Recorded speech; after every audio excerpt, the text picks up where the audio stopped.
Booyah! What's up? What's up? What's up? What's up? What's up? What's up? What's going on? This is Conversation with King, and I want to say I'm so happy for everybody to be here with us. Today is Friday, and with that being said, we are going to have a spicy conversation today. We have a lot of topics to go over, a lot of issues to address, and I just hope that everybody's ready for this spicy evening.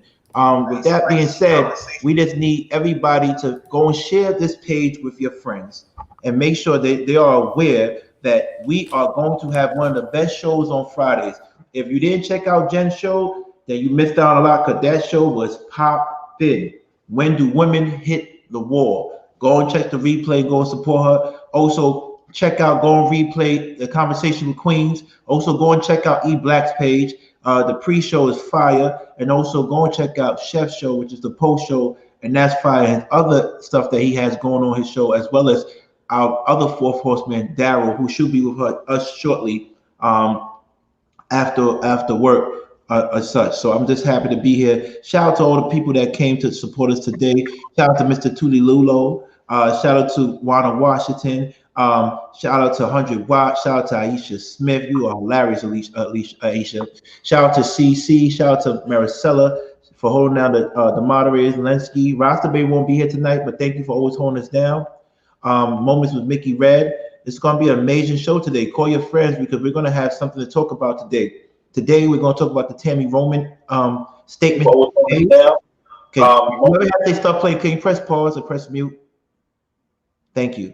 So at the end of the day, we want to make sure that we are doing what we need to do to make sure this production is 100% and fire. Mind you, we at the second level of monetization. So as I go through it, I'm going to teach you what's going on. Once you hit 1,000 subscribers and you have over 4,000 watch hours, they send you an email wanting you to get that encourages you to get monetized. That's if you want to get paid for ads. You have three requirements after that, after you meet the 4 requirements. But the 3 requirements after they send you that email is you are agreeing to the terms. Second, being aligned with AdSense, which they use to measure how much views you have in ads and basically see how much money you're going to get, right? And then the last thing, they do a review, a 2 to 3 week review or a month sometimes of your content to see if you meet the community guidelines of being monetized. We are at the 3rd level of monetization. This is the last level. So after this, probably in 2 to 3 weeks or a month, I will be monetized and I will be able to make money through ads, super chats, and everything that comes with being a page that is monetized. I will be officially a part of the YouTube partner program. With that being said, things are going to be restructured because we cannot do certain things once we become YouTube partners. We're still going to keep it spicy. We're still going to be who we are, but the programming is going to be extra spicy. The production is going to step up because what I want to do is make sure you're getting every bang for your buck, and I want to make sure this grows because my goal is to get to 10,000 subscribers by March. Once again, 10,000 subscribers by March. Get everybody in the room. Today's a spicy topic. We're going to talk about Tami Roman's quote statement today. We're also going to have the long overdue discussion and dialogue between our fellow horseman E Black and the most notable Black YouTube influencer, Mr. Palmer. Had a great conversation with him this afternoon. It was set up by Daryl, who is one of the 4 horsemen, and it's going to be amazing. Be ready. It's going to be no holds bar. You know the rules to engagement. There is no rules. Just don't disrespect the flowers. And Mr. Palmer, he gave me his word that he will not be using certain words because he's on our page, but he will be dealing with E Black so he sees fit. And E Black will deal with him himself because E Black is his own man. And E Black is he can handle his own. We're just going to be here to see whose ideology makes sense and who we rock with. Shout out to Terry. I mess with you, homie. I mess with you. Truth is never favored. What's up? What's going on? I hope everything is good with you. So what happens is we are going to make sure that we bring everybody to this room. So we have 50. How many likes we at right now? 56. I love what I'm seeing. Let's get the viewers up. Let's get your subscribers up. I still want subscribers, so I need to make sure y'all all sharing this page. With that being said, let me introduce two of the four horsemen. E Black and Chef. How was your day? Man, I've been good, man. We did a whole little session on at the pre-show that was real beautiful. Blessings to everybody in the garden. Like I tell everybody, I come into this chat room, I come into this space, and I see flowers, I see rocks, I see positivity, I see hellos, I see welcome backs. It makes me feel like I need to do more because I'm a representation of you guys, and we are definitely looking forward to the night. We're gonna be smoking on some loud packs tonight, and I'm looking forward to having a conversation and getting things some straightening. That's what's up. That's what's up. Talk to me. Talk to me, Chef. What's going on? What's going on? What's going on? Chilling, chilling. It's your boy Chef Shapino. Uh, Things are buzzing a little bit. Last night I had a 3-something hour session. We started out on my page, on the Chef Shapino page, the conflict Mission Impossible conflict resolution series. It's going to be a series that we're going to be continuously doing, working through some of the aspects of conflict resolution within our community. And it's going to involve action steps and a real conversation. So yesterday was pretty dope. We actually started out, I'm going to update the thumbnail. We started out with the Zach Stacy conversation yesterday. So, stay tuned, go to my page, and you'll see more details. It's Mission Impossible Conflict Resolution, the series. Listen, and do me a favor, guys. I appreciate y'all. I want you to understand we are sponsored by my book and also Ripple, but we also would love for you to continue to support the Conversation with King, which is my personal page. And I want y'all to definitely send in the Cash Apps, right? Maricela will put the Cash App in. It's Cash App Kinghormeku. Please, we are sponsored, but we need more. Don't you want to see me drink more peppermint tea? Don't you want to see me wear more Louis Vuitton shawls? Not a scarf, this is a shawl. It's a difference between a scarf and a shawl, right? You want me to see me wear more of that? Why? Because I've been doing this before I got on this, and I want to continue this because we dedicate so many hours to this. I want to maintain the same lifestyle like you want to maintain the same lifestyle. I give my time to entertain and to inform you, and it'll only be right. But if you don't want to do it, it doesn't matter because I still love you and I will continue on anyway. But just know, sometimes people don't want to play if they ain't getting paid. Hello. Listen, with that being said, I didn't come here to make friends. I came here to get monetized, and I just did that. Now, my new code is I didn't come here to make friends. I came here to be great and to make you make the best informed decisions with your life. That's what I came here for. With that being said, please listen to Quantum. Get my book. It's very useful. There are affirmations in there. Please, thank you, Quantum Love. And you are amazing. Peace, Earth. Peace, Earth. Peace, Earth. With that being said, we did not come here to play and make friends. When you make friends, you hide the truth. No, we came here to heal. We came here to get money. We came here to laugh. We came here to get money. We came here to uplift. We came here to get money. You can't help anybody else if you can't help yourself. With that, that being said, please go and support my show, even if it's just $1, $2, $3, whatever it is. Send the bread in so I can continue to buy more luxury items. Thank you. That was a joke. That's not going to luxury items. We're going to production. I was just messing with y'all. Get my own luxury items. I want to say shout out to everybody. I took a day off. Don't get a Versace robe, please. Nah, listen, man. I've been to Italy and I've been to Paris, where Louis Vuitton is. I've been to all the places these designs at. I'm not faking the funk. But I want to say one thing too. I had amazing. I went out last night. I took a day off last night, and so when we get monetized, we should be monetized by the end of December. And so the new structuring of Conversation with King will begin January 2022. We will have merchandise. Being Grace, a new petty will be coming out. We also will have the mug. We also will have the shirts. Please support that as well. The merchandise is going to be amazing. With that being said, when that comes out, I just hope everybody's ready to support. It's going to be amazing. We're going to get big and we're going to have some shows. So get everybody in the room right now. We got 50 and I need more people. I need more people. But I love the way the likes are looking. 10 minutes into we got 60. That is fire. Let's continue to make this happen. Please. Please, please, please. Let's continue to make this happen. Where do I start today?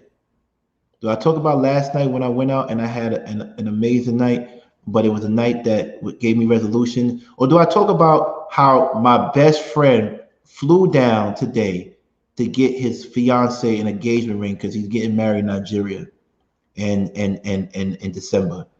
Listen, ladies, my best friend, we went to the Diamond District. If you know the Diamond District in New York, it's on 47th and Avenue, 6th Avenue, which is Avenues of America.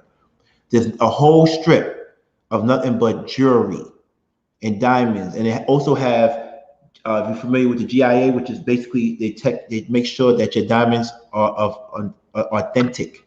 The headquarters is right there, one of the offices. So we actually went there. We went to so many jewelers. And this man spent so much money. If you go on my Instagram, you can see one of the choices that he had to pick from. One of them was with a $54,000 ring with a halo. I didn't even know they made shapes like that. Halo, it's called halo. I learned about the pears shape. I learned about the round. I learned about the letter. And men, I can see why men be wanting women to do what they tell them to do, because all that money you spend on rings and then the wedding and damn. But you know what? Women deserve it. If they're having babies, our babies, and they're working and helping us and build with us, we should give them that. My brother spent so much money. He's on the thing right there. Shout out to Alameda. He spent so much with Alameda. This brother spent so much money on his lady. And when you see that ring, oh my God. Oh my God. And it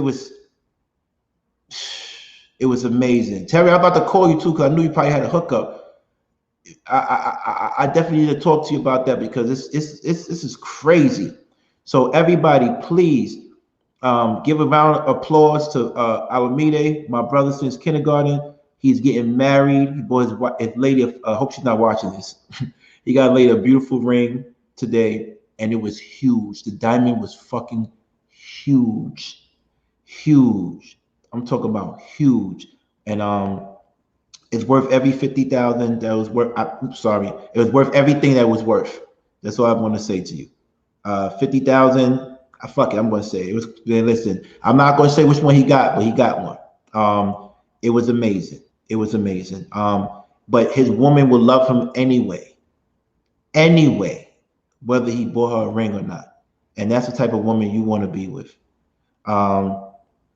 It's a type of ring that she might not wear every day. She might have to be insured and leave in a safe. That's the type of ring it is. And I learned something new too. Y'all didn't tell me they have something called lab-grown diamond rings, and they're real, but they're lab-grown. It's like they're real. It's like tattoo babies. Literally. Yeah. They actually get the coal, and then they actually take the coal, and then they pretty much put it under the same type of pressure that all the years of a piece of coal being in the earth, and they mimic the tectonic pressure that would come, and it literally forms a diamond. So it's real. It's a real diamond. And Tevin, he does have the GIA cert. That's it. We don't do anything less than that. He's official. He's my best friend. Always been official. So what happens is there's a thing called, and there are GIA as well certified. However, on the front of the GIA it says lab grown. They have to be lab LGDB, lab grown diamonds, and they're real. But I wouldn't do it because it's like eating organic food and eating chemically made food, or eating fresh trout or lab made trout. Right? No one would tell us. That's too baby. That's too baby. That's too baby. A lot of these rappers are wearing lab grown jewelry. A lot of these rappers. It's crazy. It was just crazy. I learned a lot today, and it was dope. And more men need to be like my brother. Shout out to OG brother Clarence. We appreciate you. But this man he spent a lot of money today, and I was just thinking, like, you know what?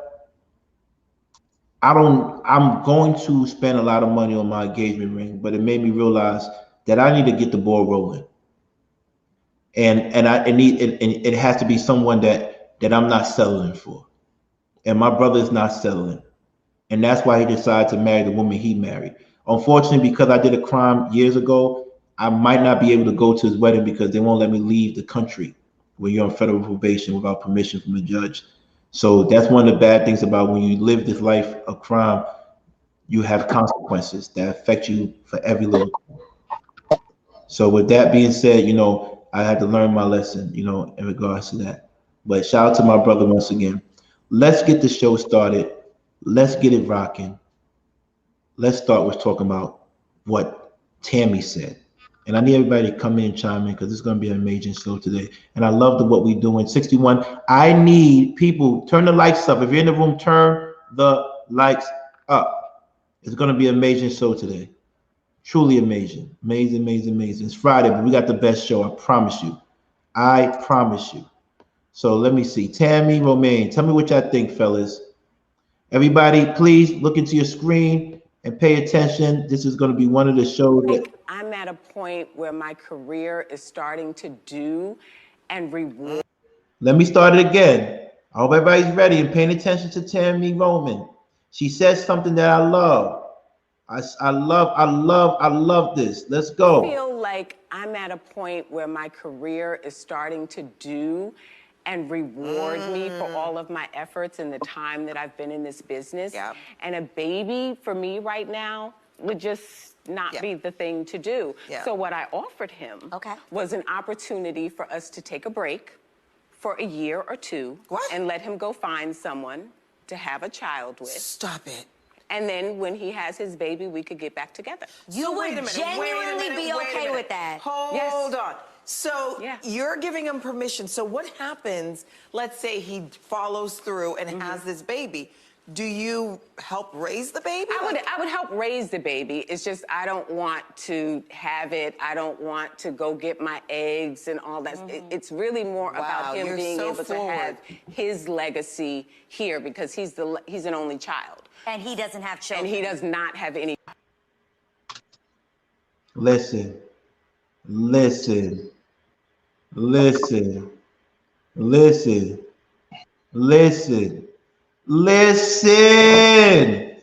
talk about the sponsors first before we get into that. Sponsors. It's going to be spicy tonight. We starting off real good. Loving Life Through the Eyes of Travel. Kindle, Apple iBooks, Book Baby, Amazon. Please go and support my book. It's one of our sponsors tonight. I appreciate you. Thank you so much. Keep on subscribing. We are officially about to be monetized in a few weeks. Please love us, respect us, and we respect you back. Next, Ripple. They always show us love from the beginning. Before we had 1 follower, 10 followers, 100 followers. They was from the beginning. No nicotine and no THC.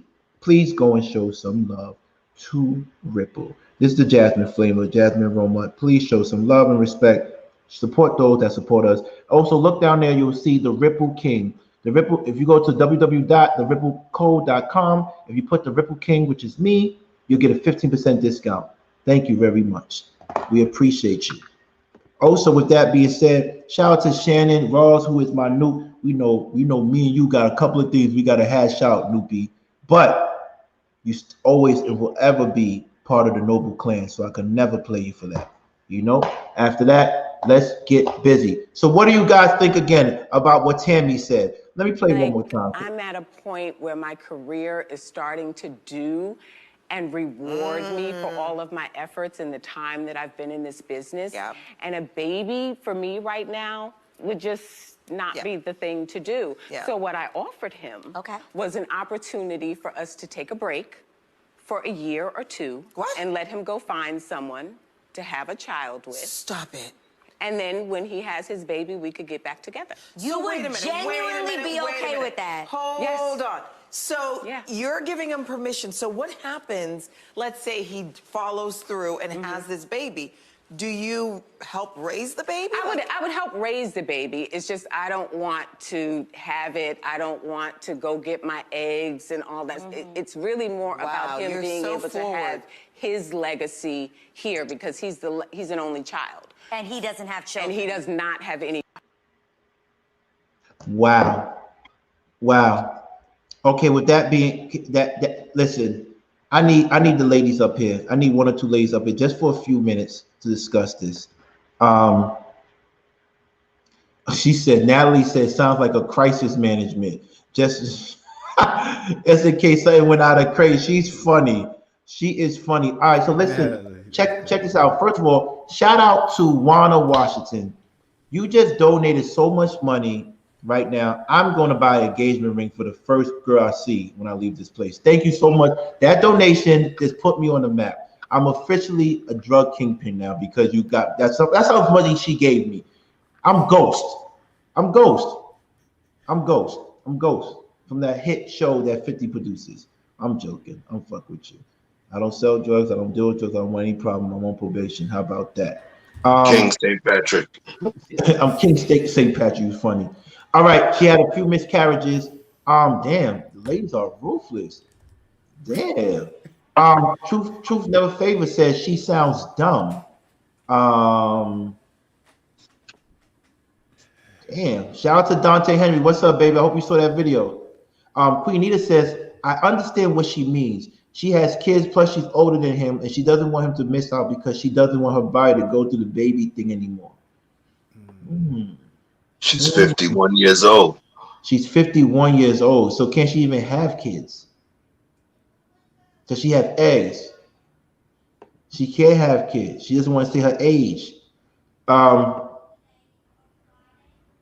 she said she's 51. She said that's the thing. So, by the way, hold on.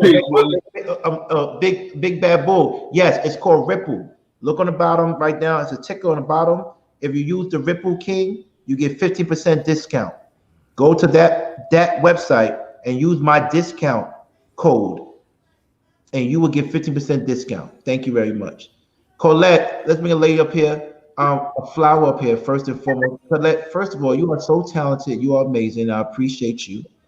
And I would like for you to have the first go ahead and tell us how do you feel about that? This is your lane. This is your lane. This is all yours. Okay, guys, I'm gonna be real quick because I got a little one right here. Okay. What up, Professor? Okay, what's up, Chef? So what's up, E Black? Hello. Okay, so I just was talking about and I think that what she's doing is absolutely noble and it's very selfless of her because she understands. I think it's nothing different from when one of the partners gets sick and they can't perform or something like that, or they die, right? And you're like, you know what? I want you to be happy when I leave, this earth or something like that. Right. And in her case is the fact that she has been pregnant before. She knows that she is older. She knows that she's older, and he's just so stuck on, I want to be with you, I love you. But her being older, she knows the importance of him having a child, having a family. Like, she knows that importance, but he's so blind to the fact of, I love you, I just want to be with you, right? And I think in a way she's gently trying to push him. She's gently trying to push him because she's saying, go and have a kid with someone else, right? And then come back. But I think deep down, she's actually hoping he will form a relationship with that person and see what it feels like to have a family, to be in the household with that woman, and just the whole nine. And then he'll see that, okay, well, me having love for Tami, that's good, but it's not as important as this, me having a family, me experiencing that. So it's twofold to it that I think she's trying to do. And I think she's okay with the fact that if he doesn't come back. And that's selfless of her. I think so too. I think she lives without ego and selflessness. Fellas? I agree. I totally agree. She's a 51-year-old woman that has had failed pregnancies. Yes. At this point. You know, she was high-risk pregnancy after the age of 35. And at this point in her life, she recognizes what she's able to provide to her man and Some people feel, and I can understand, some people feel maybe he has someone pregnant, or maybe, like you said, Colette, maybe she's just gently pushing him off, right? Either way, I think that what she's doing, if she's pushing him off, she's pushing him off into a situation that may benefit him. We talk about nobility. You know, one of the things that I brought up on a few episodes, it was a question, and no one really answered, which was, would you be willing, have you ever loved somebody, or do you think you could love someone so much that you would be willing to allow them to go to someone else because that someone else would be able to benefit them more than you ever could, or add more value? Value, value, value. The ability to procreate. Her womb is the altar. And she understands that nothing can be left at that altar, metaphorically, no disrespect intended. So she's making sure he understands that there is another church he can visit, and she would not have a problem with it. She would be allowing him to still have an opportunity to live his purpose. She's giving him an opportunity to live his purpose and understand. You know that, you remember that that thing that the teenage girls used to say, you know, what is it? Set them free. It's like a bird. You set them free. You know, if they come back, it was yours. If they don't come back, it never was. This may be one of those situations. Am I one to judge her level of intellect? No. It's just some people have never had somebody do something or offer something or suggest something so selfless. So let me ask you this. Let me ask you this, because I was having a conversation with all women just a few minutes ago. All of them said absolutely not, right? All of them. I was the only one who said yes. So what would you say when they said, how about Tami, why don't you just divorce him and just let him go? What do you say to that? That's an option, but divorcing him and letting him go, that's a finite process. That means it's cut off. What she's stating is not just cutting him off and letting him go. She's changing the rules in order to allow him to receive something in his life that she could never give him. And that's what is key. People say, why he married her in the first place? Well, maybe he didn't know. Okay. I'm not aware, and I would never go and say a whole lot of stuff without research. So I don't know if those miscarriages she had were for him. Yes, they were. Okay. And it was 2 that I heard of. Yeah. So at this point, he was with her. They attempted to have a child together. They were unsuccessful twice, which means that life was created and lost twice. Exactly. And she recognizes she cannot give that to the man she betrothed herself to and made the covenant before God. So, she's letting him know, I understand. If we took it back to biblical times, there would not have been an issue. No, it wouldn't have. Right. Right. Yeah, there was, who was it that went and had kids with their helpmate? Rachel and Leah, Rachel and Leah, right? The guy, I forgot. Was it Abraham? It's Abraham. It's Rachel and Leah. Abraham, yeah. Okay, yeah. So, you know, like you said, back then it wouldn't have been a problem, like, because you're doing it for the legacy, you're doing it for a bigger power and that's what marriage is all about. Like, you're being submissive to each other. You're being selfless to each other. I'm sorry, Sarah. There. Yeah, so you're being submissive and selfless to each other, and that's on a higher frequency that a lot of people will never understand, you know? And that's why I said you could even take out the fact of them not having kids. A lot of people go through it in the times of when one partner dies. What about that? Do you want your partner to just suffer? You know, do you want them to just, you know, always have an unhappy life? Because when that happens, as a matter of fact, women knows when they leave this earth and they leave the man usually, if they're older, they usually get depressed and die alone. So I think it's noble to say that, hey, if I am going to leave this earth, I do want you to find someone to take care of you, to be happy, because then you actually live longer. There's research to show that. But yeah. Turn the lights up. We up now. Turn the lights up. We have 82 viewers. We need 82 likes. That's what we do here. We master life with the views. Turn the lights up. Everybody that came in the room, please start liking this. Everybody that leaves, please like before you leave. Like when you enter, like when you leave. Please. Let's get it up. Wait, hold on. Before anybody says anything, let's get it up. Can you hold up? You have a whole bunch of things. We got to just start a discussion soon. But Black, can you hold on 1 second till they get the lights up? I'm back on my shit. I told y'all last time I left for a little bit. I was quiet. I didn't say anything. Y'all know I kept it easy. We back on it. The money's looking right. King is looking right. King is looking right. I saw how much them engagement rings cost. I need y'all to step it up. I got monetized at the right time. I saw how much them engagement rings cost. All right, bye, Colette.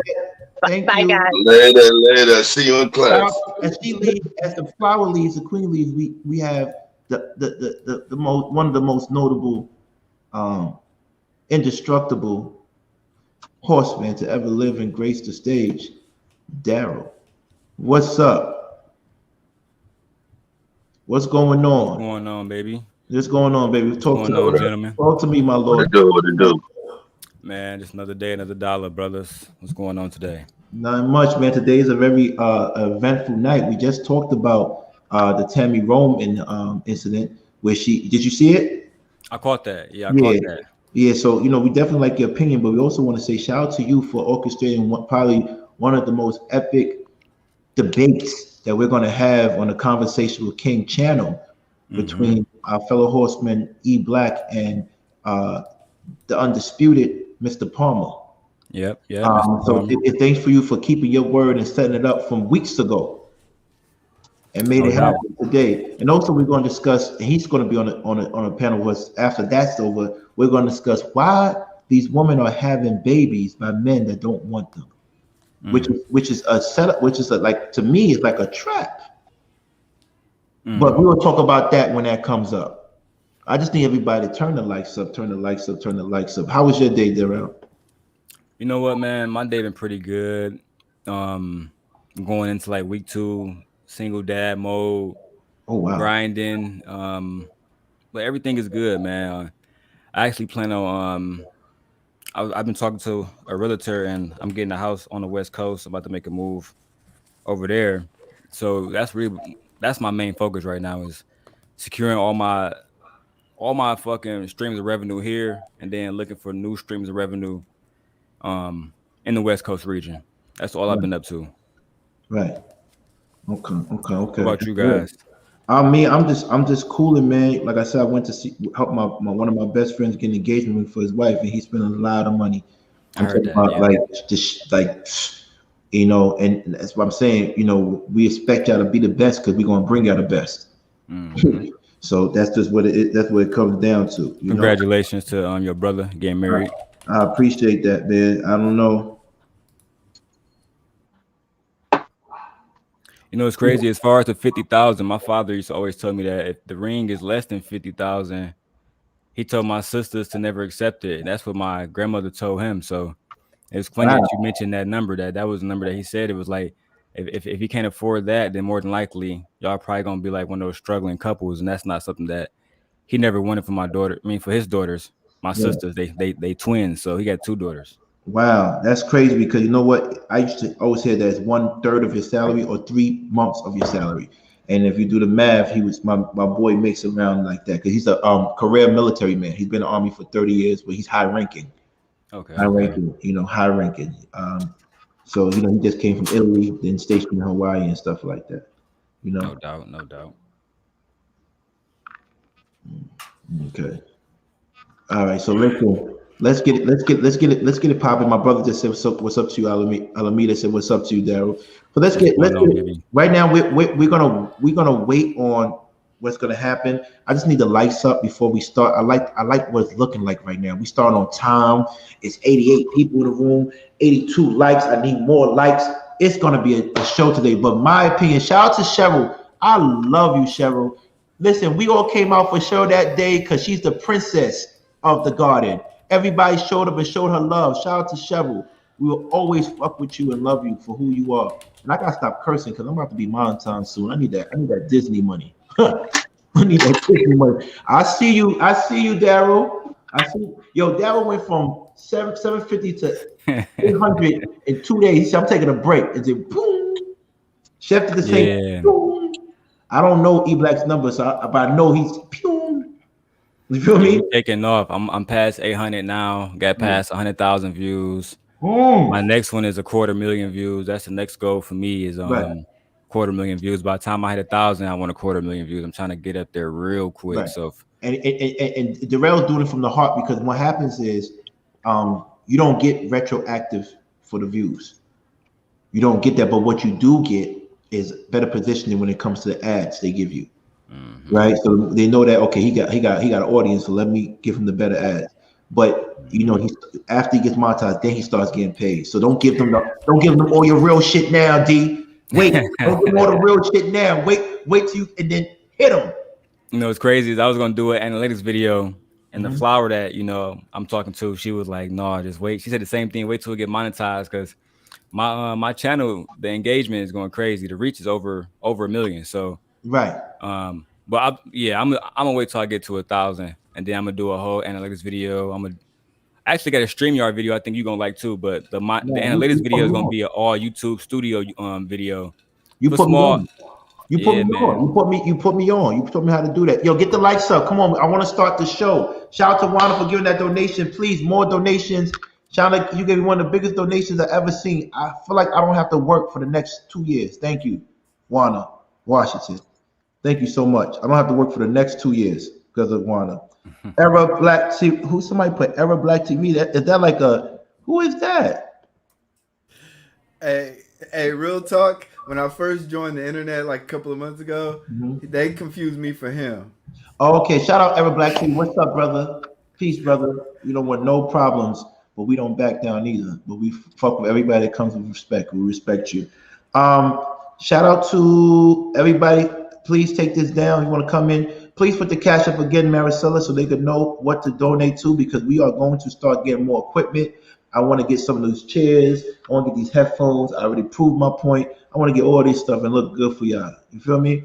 Also, the merchandise is coming real soon. Get the likes up. We are 90, so we can start this show. We still waiting on. I think he should be coming on too soon, around like 8 o'clock. You can reach out to him, D, and see if he's still coming on. Yeah, he says he should be on real quick. Thank you so much. Thank you so much. I appreciate you, Era Black. Thank you so much. It's gonna be an amazing show. Once again, Tami Roman did something very unselfish. Most women can't agree with that because most women are territorial, as you should be. I don't know if men would do the same thing. I don't know if a man would let a woman have kids if he couldn't have kids with someone else.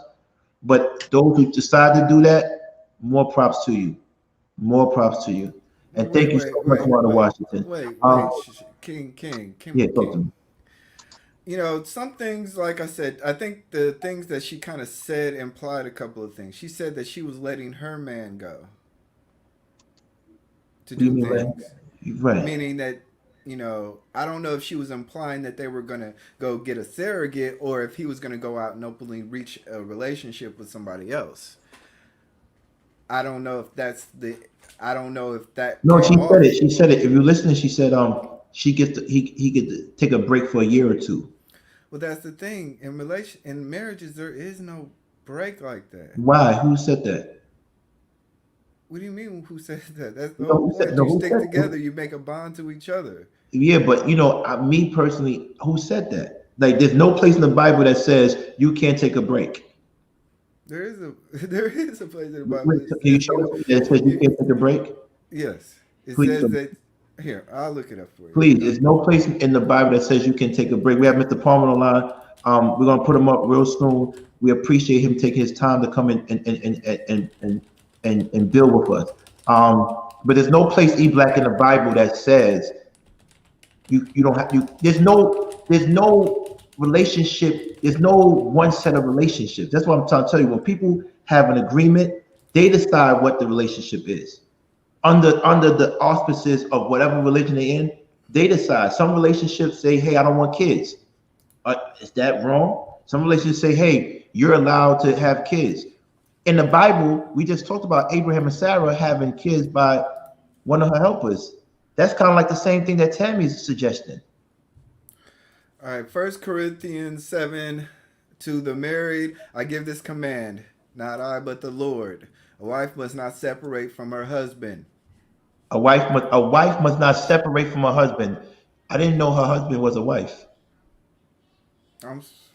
No, I didn't know Tammy's husband is a wife.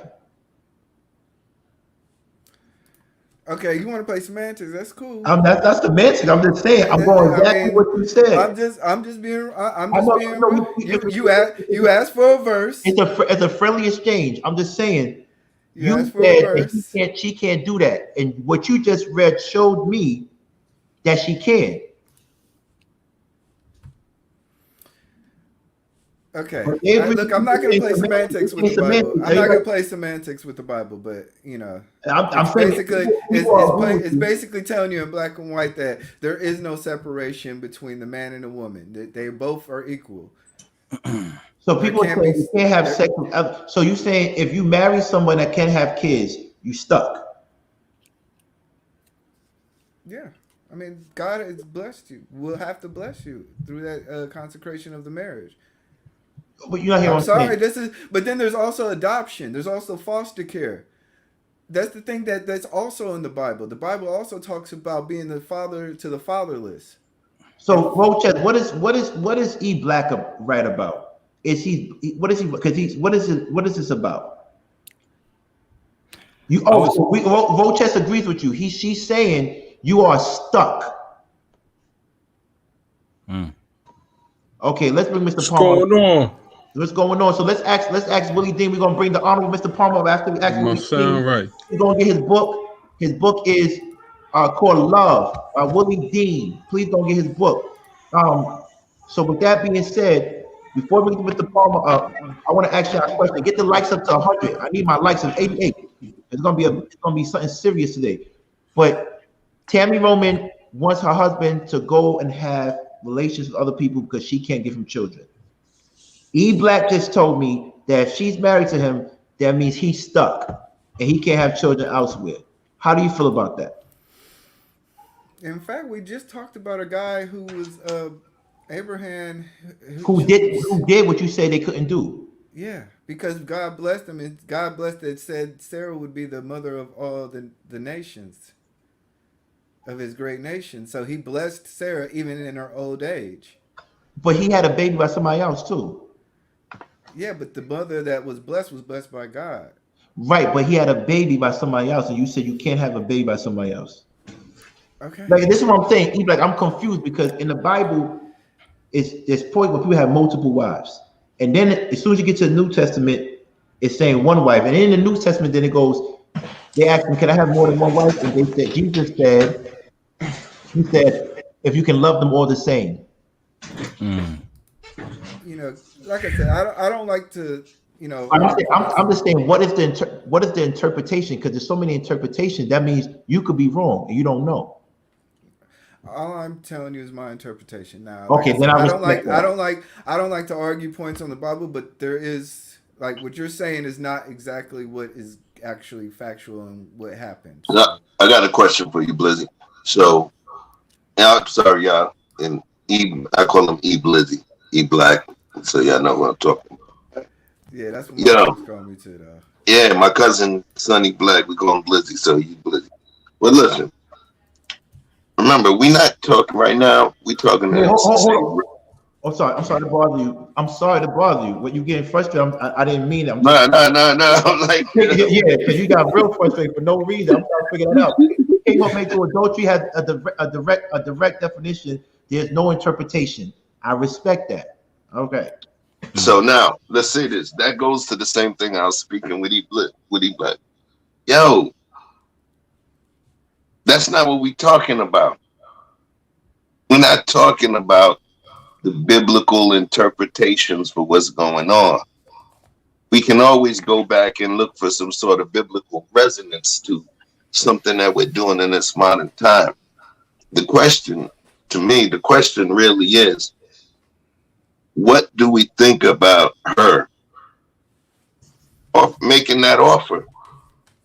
And for me, when I think about it, I'm not going to automatically revert back to the Bible because I'm a human being and I revert back to the Bible in all of my movements. I'm fucked up. You know, I try to live my life in a Christ-like fashion and test myself and judge myself in that way. But I'm a human being, yo. Remember when they say, don't, try Jesus, don't try me. Right. Because I'm exhibiting grace. I don't have that grace. Yeah. So when I look at what she's doing, and I found out it was 3 children, and one of them passed after 11 weeks. Bro, she does not want to hinder her husband's ability to procreate. He is the last person within his lineage, which means that after him is no one else. I agree. So without reverting back to biblical code, when I look at it just on face value, I know people will call her stupid for making that move. People often call people stupid who do benevolent acts. If I was to go and donate $5,000 to a particular charity, some people would call me stupid because I could have done a certain thing with that money. So when we judge her, and if we call her foolish or stupid, we understand that we would not have made that decision. But we're talking about the heart of it. If me as a Christian go and give $5,000 of my money to a charity, which turns out to be a motherfucking scam, right? Mm-hmm. It's okay because my creator is still going to give me credit and a receipt for that benevolent act, even though the impact did not reach where I thought it would. That is a benevolent act, yo. Right. People don't understand the selfishness of love and what she's actually stating. That's a magnanimous thing. It's not just stupid. Right. And she was married to Kenny Anderson, bro. Yeah, he was legendary in terms of New York basketball. Absolutely. But let me, can I at least complete my point, though? Yeah. Can I at least complete my point? My point was the fact of the matter was this, is that they entered into a marriage. They entered into a consecration agreement with God. She already has children. She's now then telling him to go out and fornicate, create relationships outside of that marriage system.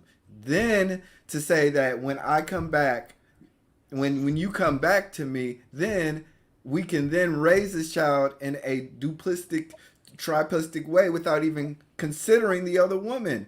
And I just felt that it was selfish because it was the idea that you rule the world now. No, that's not how the world works. You think she was selfish? I think she was being very selfish to have. How? When you because she's how you being selfish when you say how you being selfish when you how is she being selfish when she's sending her dick up the road, bro? Because she's telling with no guarantee that it's coming back home, she's bro. She's trying to boomerang the dick right back. Like, hold on. That's selfish. Hold on. We're going to end this thing because we don't want to make it a Bible thing because clearly we're not experts. Because if everybody wants to say the Bible and say this, but none of us are pastors. I hope that you go and consult with your pastor and bring us the right scripture, because what you said was wrong, Eblab, and they had a good point, and this is true. God did not tell Abraham to go have a child. It was Hagar. With Hagar, Sarah did. Sarah said, "You gonna have a baby, right?" But then God blessed Sarah, like you said. God did bless her, right? Yeah, that was my whole point. But you saying God's gonna bless Tami? Yes. Good luck. All right, let's go. New topic. New topic. All right. So, listen, this is gonna be amazing topic. Mr. Palm, sorry for keeping you waiting. He said, "Consort the dirty pastor." You are funny. What happened? Yeah, that's what he put. That's the Bible. That's not. That's not. I don't know where you got that from. But listen. Holden Caulfield, Catcher in the Rye, my favorite book ever. Yeah, I love her. I love her. Listen, Mr. Palmer, thank you for coming up today. How are you? I'm good. Can you hear me? Yeah, we can hear you perfectly clear. I want to say Oh, okay. it Yeah, I'm was great. good. It was great talking to you earlier, and thank you for respecting the rules of our community garden on conversation with King. And you know, you said you said, hey King, check this out. On my page, I say what I want, but out of respect, and I appreciate you because you didn't have to do this because we don't censor people. He said, I respect, I won't say anything, and I respect you for that sincerely. And he also says, I don't got any problem with E Black. You feel me? I don't even deal with people like that. But I came here to address the situation. And on our page, we want our channel, we want everybody to be able to address the situation like a man, like men. And one thing Daryl always says, and he always says, oh, I like the icon, Willie. But one thing Daryl always says to me was we gotta stand for ourselves before we gotta be able to defend ourselves, and we can't have anybody having us go to war if they can't take care of themselves. And I believe E Black can take care of himself. And I watched Mr. Palmer's show, and I believe he can take care of himself.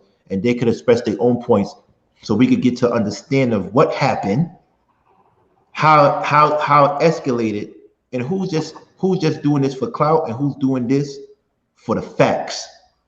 And this is why I appreciate Mr. Palmer and E Black from coming on stage. We're gonna begin this when we get 100, and we need 6 more. So please give me 6 more. Y'all know how y'all do it. Real quick, pull out your burners, pull out everything. Give me 6 more. I need 6 more. 6 more. Thank you. It's coming. It's coming. Do we have 6 more? That's how I do, Mr. Palmer. Forgive me. I try to get the likes up. You know, I'm a man about analytics and stuff. I apologize. It's all good. It's your channel, bro. I appreciate that. You know, I try to get the analytics up. I'm trying to keep the analytics going. So with that being said, Daryl, you have anything to say before they begin? No, the only thing I was gonna say about the whole situation with Tami is, I think that, like Chef said, she was being very selfless. I think that in a situation where she's getting older and older and older in age, and from a scientific standpoint, biology is against her, right? So maybe a miracle does happen, but at the end of the day, I if I was in that situation, I'm not waiting for a miracle. I just feel like that's a waste of my time. I would be better off just, taking the offer that she has presented to me. But that was just my thoughts on that. Me and Mr. Palmer already talked about a lot of stuff that's happening with me and my background, and because I understand what he was saying when he used words like baby mama terrorist, because I am a father of 4, never been on child support. The judge just granted me the last time the police was at my house, because I know that was brought up the last show. I said the police was at my house, and somebody was like, I wonder why. The reason why was because they was here to grant me custody of my daughter, sole custody. After these bruises happened on my neck and a lot of other different things.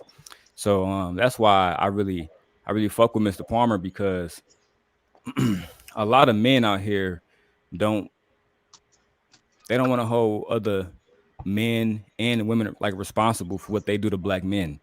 And I highlighted a video a few months ago, about 3 months ago, that was highlighted on Black's page a few weeks ago, about specifically how the ramifications of them doing the things that they do, it have effects on us. And the effects it had on me was pure anger. That's why I asked anybody here who said that I should handle all these things with grace. I challenged them to let me come steal their kid, take their kid for a few months, and you don't talk to me. You don't talk to me. I'm not gonna post a YouTube video or nothing, and I want you to handle it with complete grace. And nobody here accepted that challenge. But that's the situation I found myself in, and I got my kid back.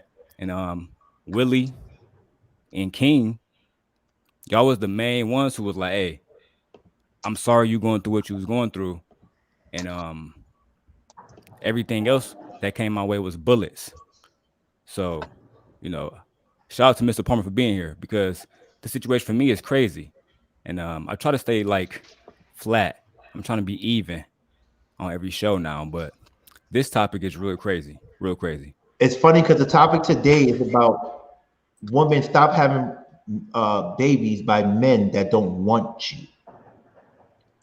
And it's funny how we got Mr. Palmer to come and talk about how probably segue into that major topic after he has his discussion, or what we call on our channel, the smoke session. And everybody puts up that 30 seconds, but it's going to go more than 30 seconds. It might go 20, 30 minutes, because a lot of issues that need to be addressed. And after talking to Mr. Palmer today, I see where he's coming from. But also, I could see how it's funny because E Black said the word semantics with me. Now, using the baby mother terrorist, he was kind of playing semantics too. But I want the garden to see who's right. That's right, Big Chris. Chris, it's going to be 30 second smoke section times 10. For real. So it's going to be crazy. So first off, before we do anything, I would like, if you don't mind, Mr. Palmer, to ask you a few questions. And we at 100 right now. Thanks everybody for getting to 100. Mr. Palmer, what is baby mama terrorist, and how does that relate to your show? Before we get into that, can I say my side? No. We said you have your because it seems like everybody's getting their stuff off, and then y'all like making me feel like I gotta then rebuttal against everything they say. Can I at least present my side? Yeah, E Black, he's a guest. No. Let him go ahead. Go ahead, bro. Okay, go ahead. Okay, so like I said, thanks. Shout out to Mr. Palmer for showing up. Like I said, I've watched some of your work before. I agree on some premises that you have. Of course, tactically, I think some things can be tasteless, but hey, that's to each his own. Everybody has their own audience. Everybody has their own way of communicating to the people that they want to convey their messages. I do have a specific issue in regards to a situation that I did address and I did bring up. I don't have too much of an argument in regards to exactly your whole framework of work. I just have an issue in regards to one particular issue, and then I do sometimes feel as if the way that you're tactfully doing it is sometimes the way just not really my type of cup of tea. But that's cool. But that's all I wanted to say is that before we start painting narratives and make it seem like I'm just all hating on the brother, I have very specific issues that I wanted to be addressed. E Black. Yeah. E Black. Okay. That's not the same energy you had, man. That's not. Come on, man. Let's keep it real for the. I got the same energy. You was ready to go down you was ready to get on him. That's not the same energy you had. I got the exact same energy. I'm just not gonna let y'all make me try to make him seem like I'm just shooting a brother for no reason. I didn't say. I know. Okay, but here's the thing. Here's the thing, though. What's the reason? Mr. Palmer, hold on. And we can talk about the reason. I'm never gonna have you be painted bad because you're a four horseman. Okay. But I'm not gonna let you front like you didn't have more energy than that. I have way more energy. I'm just getting started with the intro. Oh, okay, good. That's it. Thank you. I'm sorry. I apologize. Thank you. Let's go. Mr. Palmer, it's your turn. Let's go. Thank you, E Black. Talk that shit. Well, what I want to know, what's the issue? See, I'm trying to understand, because what you said when you had Tan on your show, you saying that, because he was talking about his mother being a single mother, and you said, so your mom was a baby mama terrorist, and I'm like, that's not what a baby mama terrorist is. And when you came on my platform about the woman with the 5 kids that was killed by the boyfriend who was married. Already? You forgot her name already? Of course I did. Of course. That's how y'all niggas do. Ooh. Oh, okay. So like I said, you come on my page, that's number one. You came on my page, I'm clout chaser. Daryl got you. He another clout chaser. I got more views than anybody here except Mr. Palmer. Mr. Palmer, just for our audience. Well, here's the thing. Mr. Palmer's at 500,000 views. Wait, we gotta be one at a time. We gotta be one at a time. Here's the thing, homie. You gotta be one at a time. One at a time. Here's the thing. Here's the thing. I thought we was here to talk. I thought we was here to talk to you. I don't know why he talking. Yeah, well, he's trying to bring you in. I'm chilling, bro. I'm not about to dress Armani wearing niggas. All right. Okay, because I mean, if we gonna talk as men, we talk as men. You know what I'm saying? You cut me off, and I'm like, yeah, but you cut me off though. But you cut me off though. I apologize about that. I did. Okay, all right. So like I said, you came on my page when I was talking about the woman with the 5 kids that was murdered by the boyfriend. Akila Ware. And you said that I was disrespecting the dead because I said she was just as much at fault as he was. And I said, well, come on my platform and let's talk about it. You said you can't right now. You said you'll come over tomorrow, but you didn't. But then a week later, you on this channel talking to Tan about baby mama Tez about me, when all you had to do was come on my platform and we talk as men and come to understanding, because maybe you just misunderstood. So to me, you took a coward's way out, going to somebody else's platform, and I didn't even know nothing about it. Somebody told me, and that's when I came on towards the end, and I said, oh, my name's being mentioned. Oh, wait, hold on. And anybody know? Hold on, Mr. Palmer. That was the day that you came at the end, and he said he wanted to talk to you. We had a smoke session, but by the time you get on, we cut it off. So he never got a chance to talk to you. Are you referring to that day? Yeah, that day. Okay. And what I'm saying, I didn't know nothing about it until somebody sent me the link, and that's when I came on it. And I wanted to talk about it. Let's get it over with. Yeah. Because my thing is, if you had issue with me, you could have came on my show and talked about it. But you went on their show. So to me, it felt like you was the one of them simple forces just running, trying to get some attention. Yeah, don't have his own show. Okay. Well, yeah. To get it right, yeah, you're right. Like I said, you know, when you're in this YouTube thing, you start picking up the algorithm of people. So I saw your work with Kay, and you guys had a great conversation, right? So I still didn't subscribe. I was just like, oh, that was a great conversation. So next thing you know, I'm at work. I see, oh, Mr. Palmer's on. Who is he talking about now? What's going on? So I hear the story. I look it up. The woman ain't even in the grave. Akila Ware, a black woman, ain't even in the grave, bruh. And you so thirsty to call her a baby mama terrorist?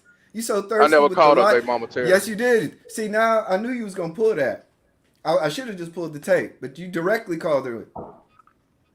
Directly or indirectly? Which one is? You directly called her it. You said she's a baby mama terrorist.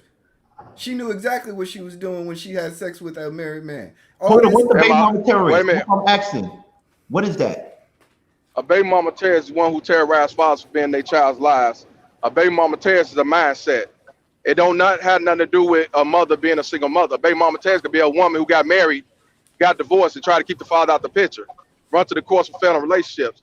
So what you said on that platform with some old lady talking about baby mama terrorist is a single mother, that's not what a baby mama terrorist is. But I will say a baby mama terrorist choose to be single mothers. Now, what I mean by that is because anytime a woman alienate the father out the picture because of failing relationship, bad divorce, whatever, they choose to be a single mother. What that got to do with a girl? What does that have to do with somebody being dead on the side of a road with bullets in their body and pregnant? Why are you trying to conflate that point? You jumping the gun. You jumping the gun. He just asked me what a baby mama terrorist is, bro. So why is you jumping about a woman dead on the side of the road when he just asked me what is a baby mama terrorist? To take it out of context. Nah. See, this is the thing, bro. This is the thing. You know what? This is the thing, bro. Yeah. People like you prove me right all the time, bro. You one of them emotional, simple forces that come to these motherfuckers' defense don't deserve to be saved, and then you look stupid because you run off your emotion, bro. Who raised you? I was raised by my mother and father. Was you raised by your mother and father? Yes, sir. Well, so your father failed, fam. Oh shit. Because ain't no way you jumping the gun talking about somebody that's dead on the side of the road because I said she knew what the fuck she was doing. You telling me they was friends since high school. She knew he was married. She knew he was in the military. She knew damn well 9 out of 10 he's not gonna leave her. You're breaking up. You breaking up. Hold on, you That's what breaking happens up. when you got that Metro PCS. You got that Daryl Long in internet. Leave it alone, Daryl. Don't fall for it. Stop. I'm good, man. Well, I hey, got to an be honest with AMG, you, bro. I can I'm trade my whole shit in.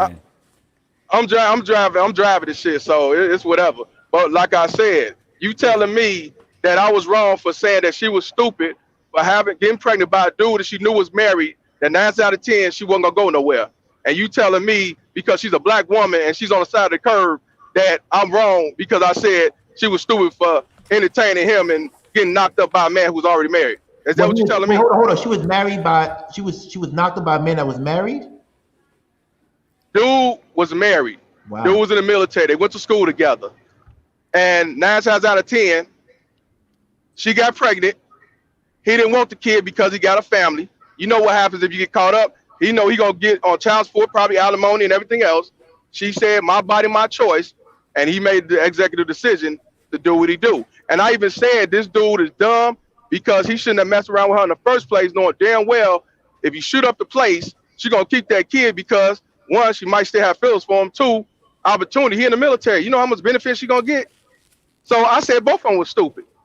King, and he fucked up his career and his life because of that. Bro, and you gonna tell me that she a black woman on the side of the road? Talking, King. You already got him on here. Hey, let me cook him, and then I cook your ass. I got. But you know, hey bro. After I here's the thing. Yeah, I know. Here's the thing, though. Hold on. Hey, like, here's the thing, though. Dude always want to side bust. That's what these short dudes do. Here's the thing, though. You ain't about to cook nothing. Ugly ass white man. Fuck out of here. Here's the thing, though. But here's the thing, though. Now you say you gonna cook, but you ain't cooking shit, bro. You ain't said the only thing you did was jump the gun. Interrupted by Minnie Mouse over here. Yeah, but he ain't got nothing to do with it, fam. Look. Let me say what I got to say real quick. For one, the definition of baby mama terrorist is in the about page. You can go and read it, right? Just how niggas read them bum ass Bible scriptures. Go and read it, right? On top of that, as far as anybody got more money than me, I'll put my AMG up, and we can put up anybody who got their car. Let's go car for car, house for house, and then we could talk. And as far as baby mama terrorist, this man went on JP channel and played a song called about baby daddies. Baby daddies can't be in their kids' life. So we have a black man. While black women are here raising their kids and black fathers want to be in their kids' life, we have a black man married to a fucking wildebeest who is fucking talking shit about fathers who want to be in their kids' lives. This is the same man, right, Mr. Palmer, that came on this platform talking about he had to beg his wife for $20. When your enemy is your enemy, this is what I'm saying. No, like, look, you got it. This is what it is. You really think you impressing somebody by getting somebody I want to just to help you back your point. We talking about baby daddies. We talking about fathers. Like you could have just been quiet and let me talk my point. Listen. You could have been quiet, but now you're making yourself look like emotional. Listen, King, I'm not yelling. I'm chilling. You're not yelling. Listen. Yeah, he emotional. Listen. He don't have no data. Listen, let's just go back to discussion with him, Mr. Palmer. So they could figure this out because you already solved your issue with him, Daryl. But I brought Mr. Palmer up here too because his channel is not just about dissing niggas with 12,000 views. This man has 500,000 views on his page. How could he be clout chasing a man with 12,000 views? His page is about fathers who want to be in their kids' lives, but the mothers take them away. But we have a black man up here who happened to be a Christian. He's not highlighting the fact that this man, his entire 500,000 views came from fathers who feel the same way. And there's plenty of data, right? Mr. Palmer knows there's a Michigan law called dad by default. Dad by default means that if King came to Michigan, he married a woman, he took her out, and let's say, King, you don't even get married. You take her out and you hang out with her kids for fucking 2 weeks or whatever, a month or whatever. She can get you financially for that kid. It's called dad by default. It happened in multiple fucking states and it's highlighted. And a black pastor, he killed himself because he was caught up financially from that. But people like E Black now talking about it. Mr. Palmer is, you get what I'm saying? So and on top of that, I don't need nobody for nothing, bro. Right. I don't need nobody for nothing. I had the best vehicle out of all of us. Come on, man. Let's be real here.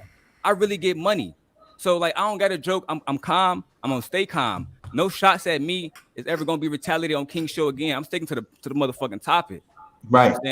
Let's be clear about that. So, Mr. Palmer, I'm done. You can cook now.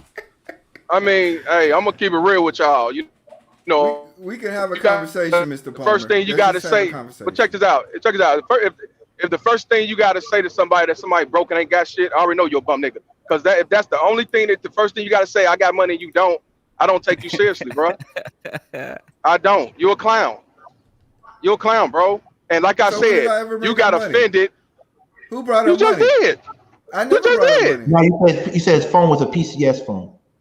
Broke. Okay, broke. You broke. I mean, like I say, if you got to say all that, that's not proving your point on why I'm wrong about me saying she was just as fault as he was. And I'm asking. Okay, let's get back to the conversation. Like I said, I'm just like y'all just all over the place now.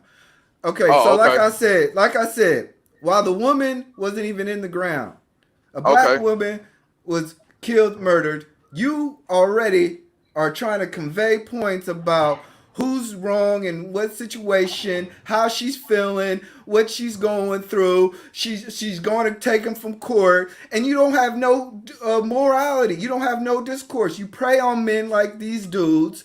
I prey on men. Yes, you prey on men's emotion who want to sit here and fuss about child support, and then you try to convey points about what's going on in the news. But the fact of the matter is this, Mr. Palmer, is that 51% of all child support cases are agreed upon as before they're even going to court. You know that, right? Yeah, I know that, brother. Okay, so wait. So wait. I know that, if half of the courses are agreed upon, then we're talking literally about half of the other cases that. What year? Okay. What year did you get that? Stop. I'm asking you a question. I said, what year did you get that? If you don't want to have a conversation. I'm asking you. No, but I did tell each other off. For finish, he gave when you started with the intro. Okay, well let me finish my point because, like I said, I was just cooking his ass. This is my channel. Let me ask you a question, though. Okay, I was just cooking his ass. Let me ask you a question. Hold King, on. I want to ask you a question. Yeah. He could cut me off, but I can't cut him off. Is that what it is? No, I'm trying to explain it. I'm trying to say, listen, E Black, when you had your intro, he didn't interrupt. And then when it was his turn to go and I asked him that question about what's a baby Montez, you jumped in. In all fairness, y'all both adults. Y'all can have a good conversation. So E Black, if you want to go. But he won't disturb you. I'm going to make it really short. I'm just going to make it really short. Okay. I've already explained why I thought it was distasteful. I'm then now moving towards the fact that you then try to prey on the emotions of men who are going through certain situations, which end up being really just half of the other cases.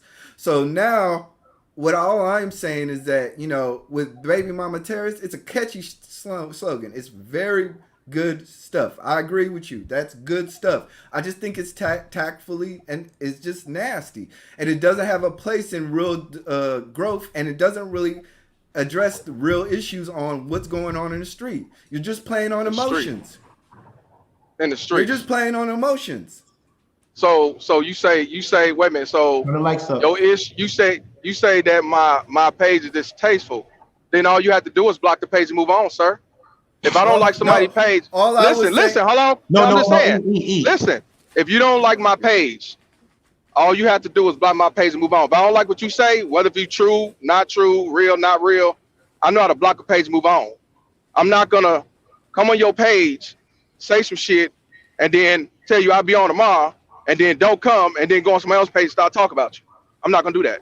I'll just block the page and move on. If I feel, this dude's too evil or whatever you call it, distasteful, I'm not even going to entertain that dude no more. Mm-hmm. So you telling me that I should speak the way you speak on my platform? No, what I said, like I said, I saw you do an interview with Kay. I get that. Your algorithm came up. I get that. Your algorithm came up. I watched it. I thought it was trash. Right. I addressed it at that moment. And maybe I was heated, and maybe I did say that, hey, I'll show up, but I didn't subscribe. I didn't come back. I didn't harass none of your viewers. I don't hit the dislike button. I just address it in my public forums that I have. Now you pull up, and now you're trying to address me, telling me how I shouldn't address you when I ignored you. See, like wait. You ignored me? Yes, I ignored you. So you didn't. Wait a minute. So you didn't come on my platform and talk shit about. I stopped. The one time I did it was the only time I did it. That's the time I'm talking about. What is you talking about? But if I felt it was distasteful, I'm addressing it right there. but then you go on this channel and start talking shit about me with Tan. You don't remember that? Well, I was just asking because it was an interesting conversation because Tan seemed like it was a stand up dude and he had stand up parents. I just didn't understand how could he ever sit here and talk about women like that, but then have mothers. His mother was basically damn near the same situation, and if she was dead on the side of the road, she would be in a Mr. Palmer video.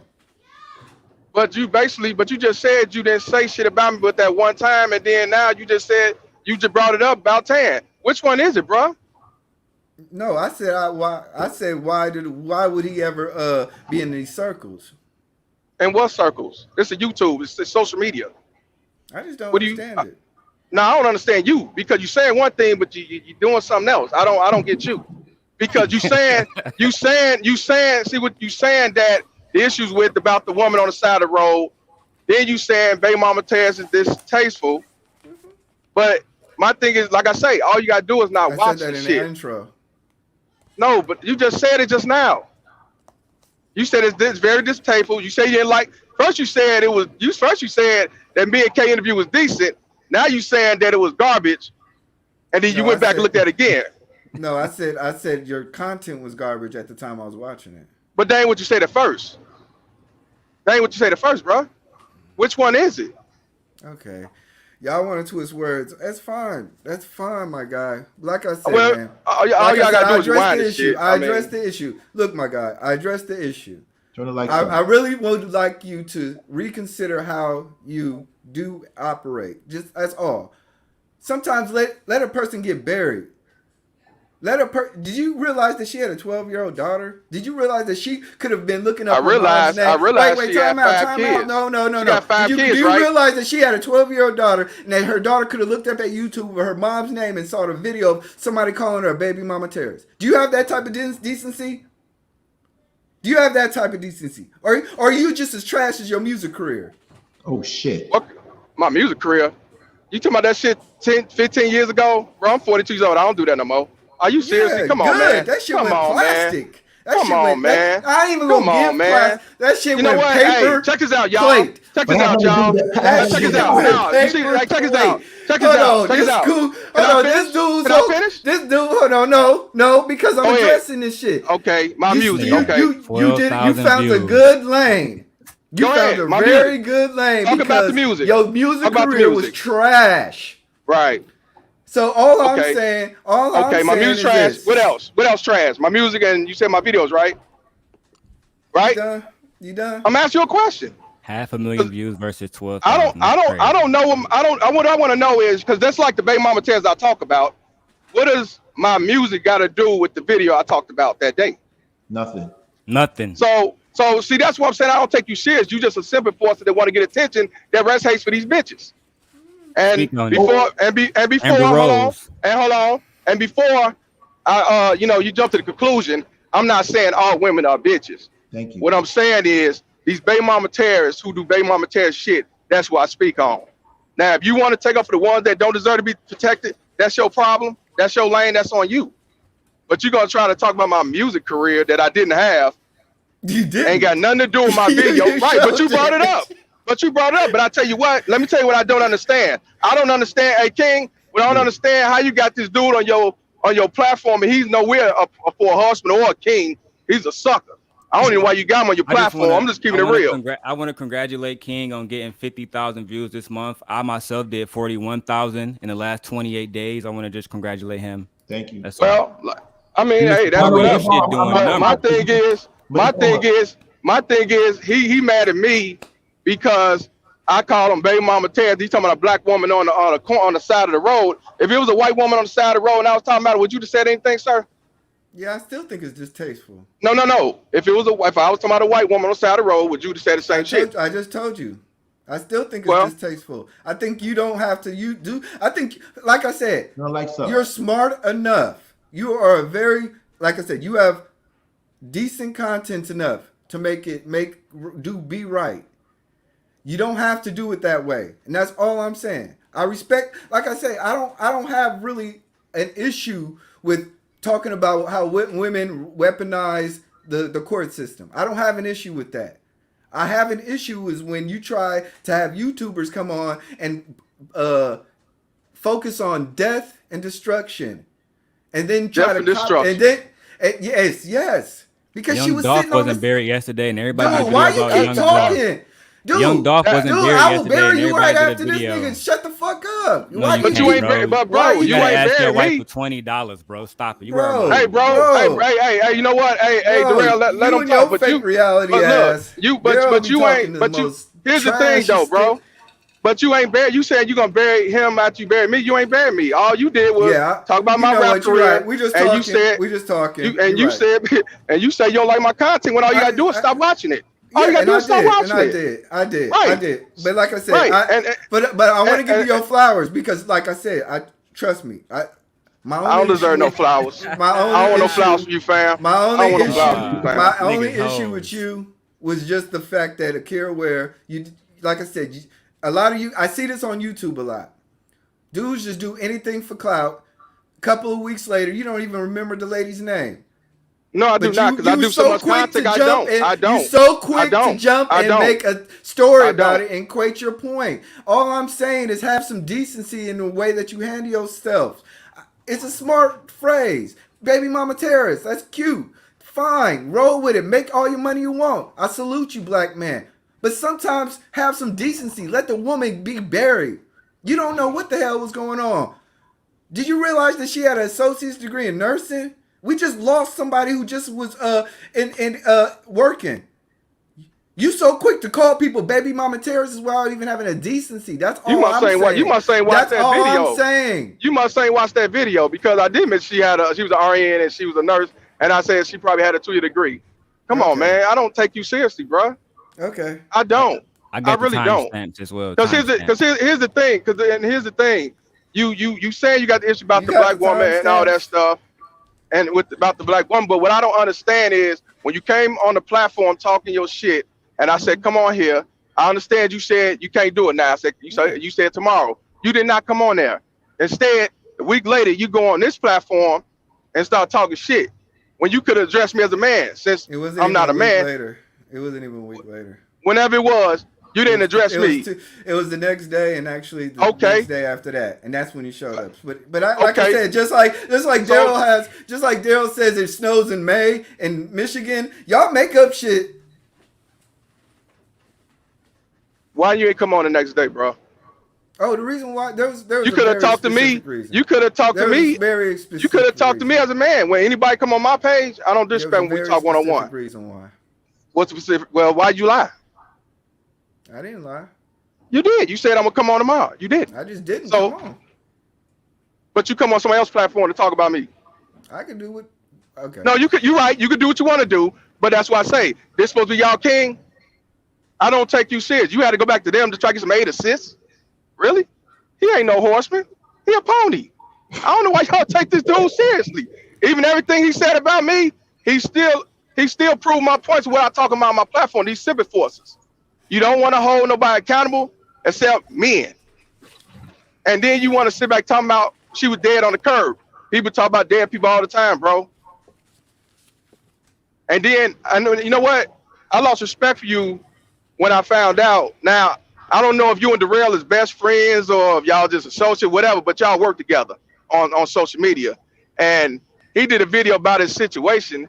And instead of you talk to him as a man and try to see what was really going on, you took a little clip and put on your channel to get some attention and make him look bad to my he's disrespecting the black women. I don't take your fake pro-black ass seriously. I don't, bro. So everything that you telling me what I should do and don't do, I suggest just don't watch my platform. Just block the page and move on. That's all. But I take you serious. I don't know why they even got you on this platform, bro. Because you ain't no king, bro. You a simp enforcer. You a sucker. You the ones I speak on. You'll go kill another brother for one of these baby mama terrorists and go to jail while she back with the nigga the next day. Mr. I don't take you seriously. Mr. Palmer, it was worth it to try to expose me, try to take something out of contextualize, but it never worked. Nothing is. You got to have a stronger bullet.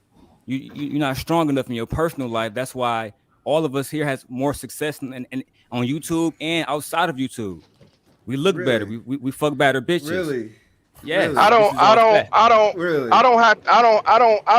have a wife. I'm not see, like, look, you got your shots off. That's cute stuff, man. Well, you had your shots off. You said my music. Okay, it's right, all right, fair share. It's right. all fair share. That's why. But I'm not talking directly. about. I'm not talking gonna go about, back and forth with you like that, because it's like, we got our shots off. We made our points, and we can agree to disagree. That's all. When you know okay, I'm just saying next time. If you got this with me, you don't have to come on this channel. You can go to talk to me like you did at first. That's all I'm saying. First of all, and I'm I don't not take going you on seriously. your stuff. You ain't got nothing. But you came on. But you came on it. You came on. That's the only reason I said it. If you never came why on, you keep trying to talk to me? Because ain't this supposed to be a discussion? See what I'm saying? We've already discussed what the issue is. We've already discussed that. Why don't you talk about the fact that could you have some respect for your own people? My own people, so it's a black thing. Wait. Hold on. I'm asking you a question. Wait. I'm asking you a question. Sit here and talk it's a black thing, right? You want to sit here and talk. You want to sit here and talk. It's a black thing, right? You want to sit here and talk about how people are pro-black, right? Right. Yeah. I said you fake. No. You but fake. You're in Georgia, pro-black. right? No. You're in Georgia, I'm not. But in Georgia. Who in Georgia? Wait. I'm not in Georgia. I'm not in Georgia. Where are you at? Chicago. Oh, Illinois. Oh, Chicago. I forgot. Another blue state that actually has 40% more equal parenting. So you're in a state that actually gives more recognition to equal parenting. So it's like I said, all you're doing is just playing on fears and the weaknesses of men in these spaces. And that's all I'm talking about. I talk to women too, bro. I don't just talk to men. So why you keep saying men? You talk to a lot of people. There's a lot of pick-me's out here. Oh, so they pick me. So any woman that talk to me is a pick me. No, I'm just saying there's a lot. Yeah, you sound like a baby mama Tess for real, bro. For real. You sound like one of them I speak on. No real points, just trash ass insults like the Armani shirts, bro. And that's what I'm saying. I mean, bro. No real actual data, no points, no nothing. No nothing. I mean, I don't get it. I really don't. I really don't get it. Insult. Go ahead. I literally just brought up stats stuff. I'm sorry. I've been talking to two people. I've been talking to two people for the last 30 minutes. I'm sorry, man. I told you if you could have kept your mouth shut, I could have got you right after him. But I get it. Like I said, go ask your wife for help, dusty ass nigga. Wait, let's keep it off that. Let's keep it. Thank you. Going on, because what happens is we need to get to the bottom of the fact that maybe there was a clear distinction or mistake on what he meant by a baby mama terrorist, and also you were mad that he made fun of a woman that was probably killed, but he was talking about, from what I'm hearing, he was talking about why did that man get himself in position to impregnate a woman while he was married. He was addressing that point. He also I did watch it, he did mention she was a nurse.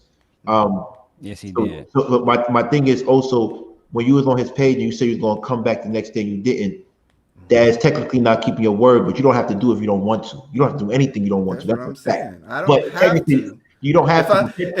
If I'm talking to him directly and I say, hey man, I'm gonna come back tomorrow, and then I think about it, I'm like, man, I ain't going back over there. But technically he can hold you for your word for that. Well, it ain't even that, King. It's not that he didn't hold his word. If he didn't want to come on, that's his business. He got that right. My thing was, well, then why go on somebody else's page and talk about me? That's some weakness to me. If I got something to say to you, I'm gonna say it to you. I'm not gonna go on somebody else's page when I'm on your page. That's all. You're right. You don't have to come on my page. But why keep talking about me? Because talk to the source. I was willing to talk to you. The reason why I was willing to talk to you. There's a specific reason why, and I'm not gonna really talk about that. But that's fine. There's a specific reason why I didn't do it the way that you guys wanted me to do it. But you guys, who was the other guys? I'm gonna keep it the way I keep it. Hold on, you can say whatever. Who's the other guys? No. Whatever is in our page, we call people out, right? And we ask them who you want to call out, and he said, "I gotta do boom, boom, boom." So we do call people out, and when we call people out, it's supposed to be based on they're not doing something to benefit the community. They're totally wrong, right? But from what I'm hearing, I said it before, I don't have an issue with Mr. Palmer. I would address the policies, because I saw a show that he did with that guy, the guy that wears suits, and the guy that still eats that Fogo de Chao, that cheap steakhouse, the lawyer that from Georgia, what's his name? TLA, the lady attorney. The lady attorney basically is he had a show with you, Mr. Palmer, and the lady attorney said to everybody, he said, it's a policy thing. You vote for the certain judges that adhere to the policies you want or to the decisions you want in the courtroom. That's what I said. But other than anything else, you can say whatever you want on your channel. You didn't say anything wrong, in my opinion. I just wish that we could form political action committees to vote for judges that are on our side. That's what I'm saying. And I agree. I do believe. But what you did, I do agree with the fact that we need 50%. But T-Black, if you did say that it has nothing, and I said it has nothing to do with his rap career, because I had a whack mixtape. You gonna hold me down for that? I'm just gonna clown you about it. Well, but I'm just gonna clown you about it. That's all. But the thing about it, but I'm just saying, y'all act like I'm sitting here holding them trial, like oh, I got his album, I'm gonna go play it. I'm just gonna clown you about it. But here's the thing, like Daryl said about something. Hold on, okay, no, ain't nobody sensitive. Just like when Daryl mentioned about your wife and you not getting $20, I could have came back and said that, but that ain't got nothing to do with the conversation at hand. Yeah, that's right. How men. We can talk about men. We can talk about men issues. Like, come on now. And I got issues. I have issues with the lady attorney because he didn't know me and he commented on my book without knowing me, and not realizing I went to better schools than he did. I traveled the world before he did, so he didn't know me. So I have issues with the lead attorney. But if I ever went at him, I would clown him because he clowned me first. But I would have a discussion on facts that he didn't know me. The reason why Mr. Palmer came up here was to discuss what you said that day. Yeah. You were saying that he had a Metro PCS and a whack mixtape was for comedy entertainment. We get it. That's what we hear for entertainment. But it has nothing to do with the argument of the argument, like I said in the intro, only issue that I had was the fact that a woman was dead, and before she could even get in the ground, he's already equating his points to his audience as if they're valid in the situation. That was the whole point. I also said that's all. That can we at least say that was just not good? Can we just say that? What's that again? Can we just at least say that, hey, the woman is not even in the ground, Jay. She hasn't had her funeral. She has 4 children of 12 years old. Can we say that was just like, could you wait a week? That's based on opinions though, bro. Okay, am I fair to be outrageous about that? I never said you was wrong. I never said you was wrong. I didn't say nothing about you was wrong. But I don't think I did say he was wrong about it. I said both of them are at fault because she knew better and he knew better. And you said that I shouldn't have said that because she just died. And I'm like, what I gotta interrupt this. I gotta interrupt this real quick, man. Real talk. Right. I've been listening to this all night. All right. All night. We got 147 watching, only 122 likes. Get them likes up. That's all. Carry on, folks. That's thank you. I think you're going to say something to balance the situation. But let me say this. Let me just say this. Look, the way that I knew this was going to happen was the fact that, like I said, I've seen a lot of your stuff, right? I knew that you were very... Before you go on, that might be more funny than Computer Love. When I call JR Computer Love and I call Chicago Rilla E40, the lady attorney might be the one. Yeah, that's right. The lady attorney is hilarious because he's mad feminine. Tell him I said it. But like I said, the fact of the matter was this, is that I knew that after we got beyond this Aquila Ware situation, that, like I said, really there's a lot that we can agree on. And I don't have, like I said, I don't have too much of an issue other than that. I also just say, like I said, I'm not going to sit here and get a Baby Mama Terrorist t-shirt. But that's fair. I think everybody understands that. There's going to be stuff that people don't like and some stuff that people do like. The fact of the matter is I called you out on it. I explained myself. We can agree to disagree. Hey King, I just want to shout out to my flower. She we on some boss shit. She got a Benz, I got a Benz. You know what I'm saying? She got the Benz truck, I got the AMG. I'm about to boss my life up and get the truck too soon. How you But getting yeah. the Benzes and renting houses, nigga? You dummy.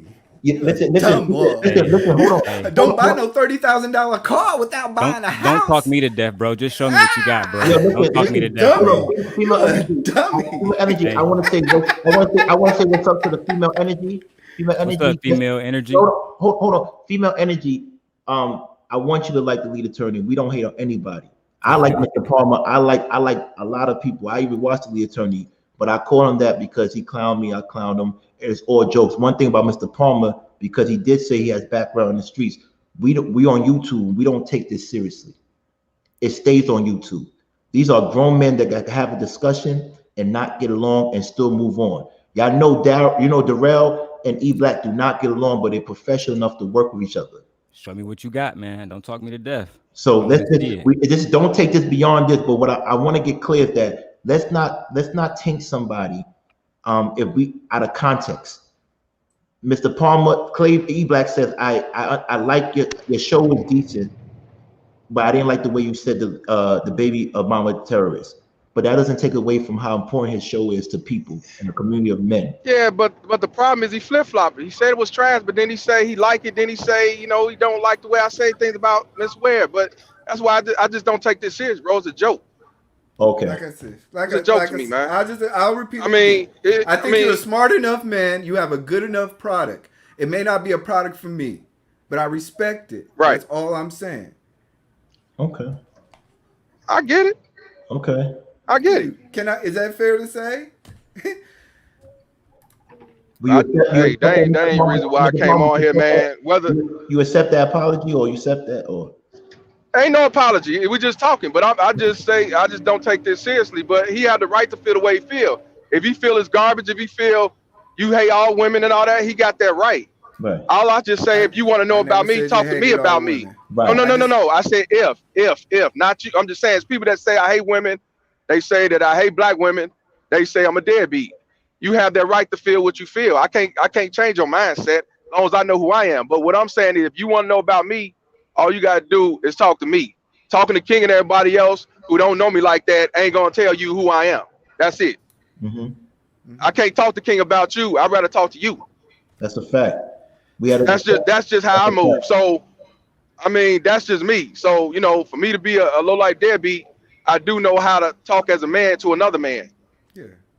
And we're gonna. So that's all I'm saying. We're gonna shoot slugs, and that's fine. We don't get emotional about it, and we walk away. So it is what it is with me. Yeah, it is what it is. I mean, so we got it off our chest. At the end of the day, there's no love lost. If you don't like his content, stay off his page.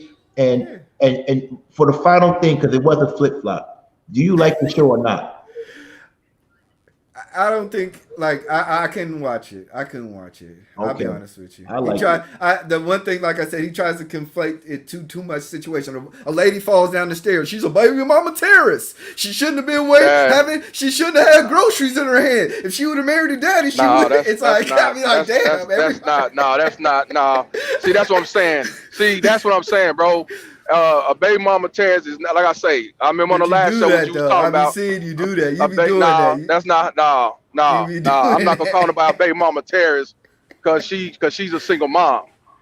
I'm not gonna call you a baby mama terrorist because you're a black woman. I'm not just gonna call you. I talk about all women as a whole.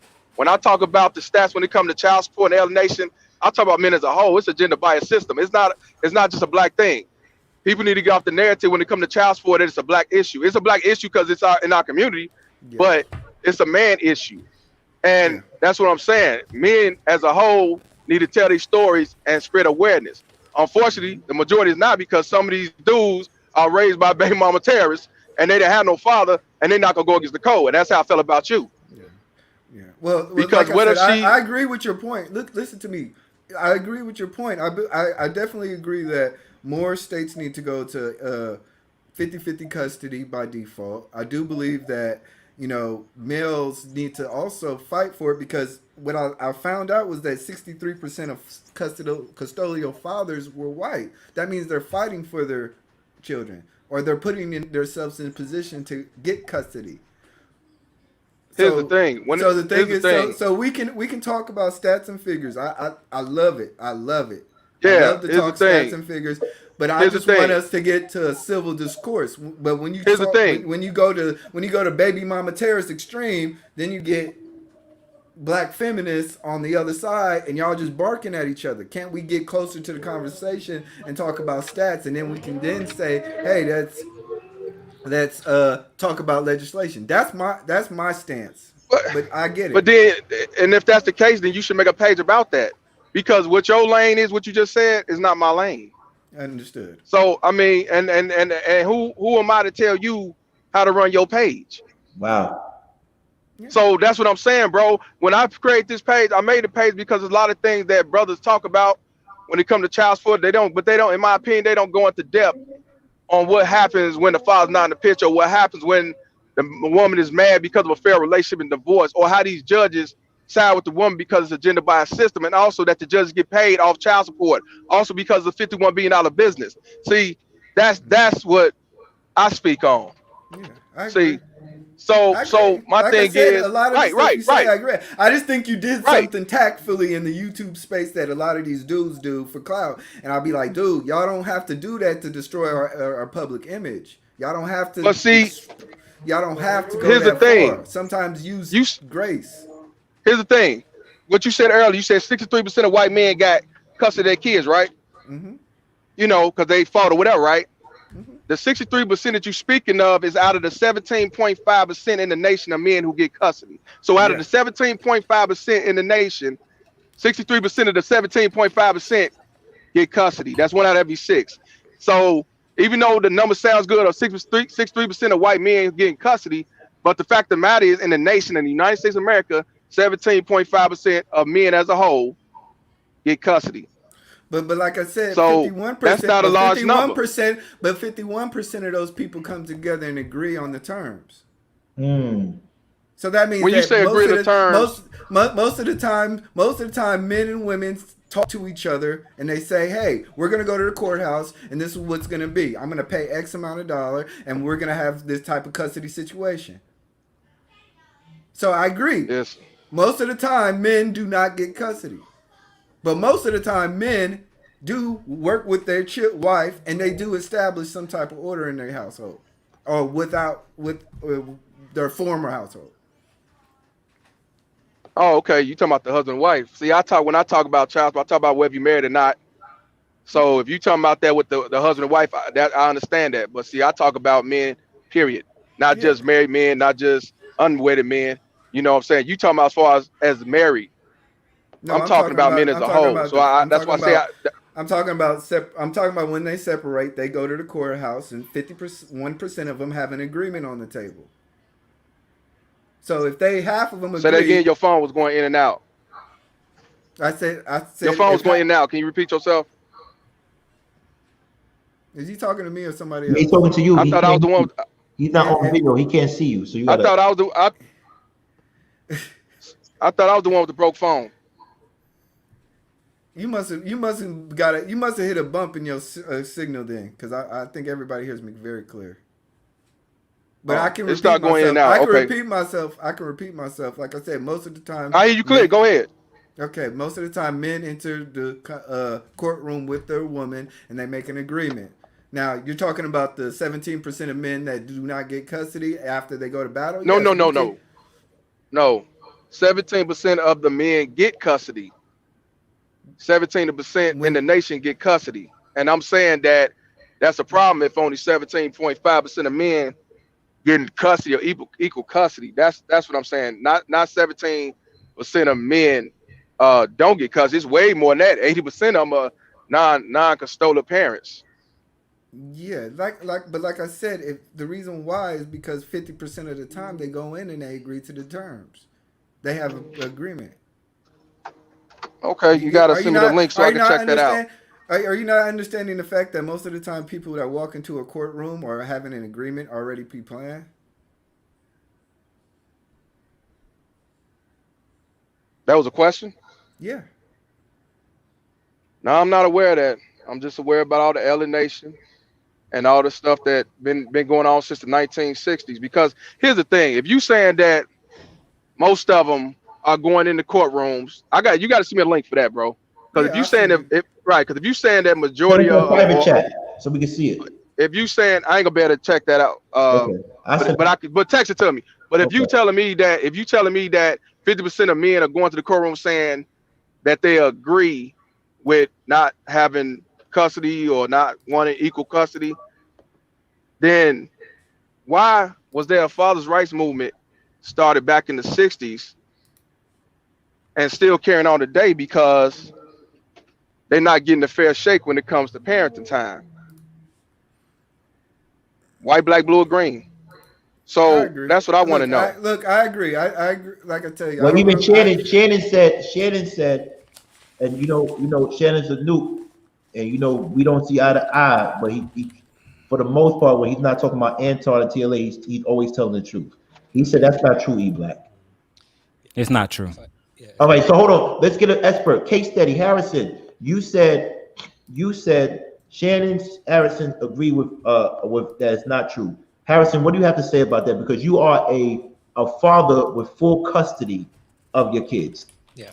That's good, brother. How you doing? And I've been also in fathered engagement for over 10 years, and that's a stat that I've never heard. So I ain't either. You're my people, so I would like to see that data source. But Mr. Palmer is absolutely correct, and we got to also understand how statistics work. We can't say 63% of white men have custody, because in all actuality, what Mr. Palmer was saying is out of that 17.5% of men that do have custody, 63% of that. So it makes it sound like the majority of white men are fighting. And that's exactly. not the case. It's not the case. And that's not the case, man. I agree. Look, I agree. But like I said, I'm gonna post more statistics and more stats. But I want people to understand this. Yeah, he did put. I'm gonna put it on in the garden. He did send it to me. Let me know if it's true, guys, because he did send it to me. So I'm gonna put it up there, and because I never heard that before, and everybody else never heard that before. But what would you like to say, Harrison? So, and also about the 63.5%, you also got to remember who can afford to lawyer up at the same time. So these are variables that we also have to consider when we're looking at statistics, when we're looking at data. We can't say numbers and not consider the variables that contributed to the numbers. But I have custody of my kids. I had custody of my kids since 2010. My oldest is 23, married, got one grandchild, another grandchild on the way, a 19-year-old and a 14-year-old. And I can't say that, and this is just anecdotal from my experience. My experience in the courts showed that there was an evident bias in favor of my kid's mother, but the reality of the situation caused them to make the decision that they made by allowing me to have custody of my kids. But the situation that, and the reason why I wanted to come up is to ask for that data, E-Black. Because I'm sorry, Mr. Harris. He put up another data, and Dr. Doug said that legal job stat is legit. It's legit. And then he just put up another one, census. I'll put it on the screen. So if you replay this, you can go and see it. But can I read it? Can I read it? It's up to you, Mr. Harrison and Palmer, because y'all have the floor. So do y'all allow him to read it? Y'all want him to read it or no? So go ahead and read it. I mean, I'm interested in learning. This doesn't say that they come into it they don't go into it. That's not what it's saying, E-Black. 1/2 of all 12.9 million custodial parents had a court order, child support award, or some type of agreement to receive from agreement. These agreements were legal orders established by court or other entities, while 12% or understandings. Mothers were likely to have a child support agreement in place. 51% then were the custodial fathers. But the question is, are they going in? Can I say something? Agreements. Can I say something? Are they going into it with the agreement? Because the truth of the matter is. You know what? Go ahead, brother. I'm sorry to cut you off. Go ahead. Yeah, so the truth of the matter is, right? Look, Harrison, I get it, my guy. Look, let me finish. Let me finish. Okay. If you're going into it, right? The question we have to ask is why go to court in the first place if you can make the agreement without having courts involved? All right. I agree. So once you add the courts, it's going to be a custody battle.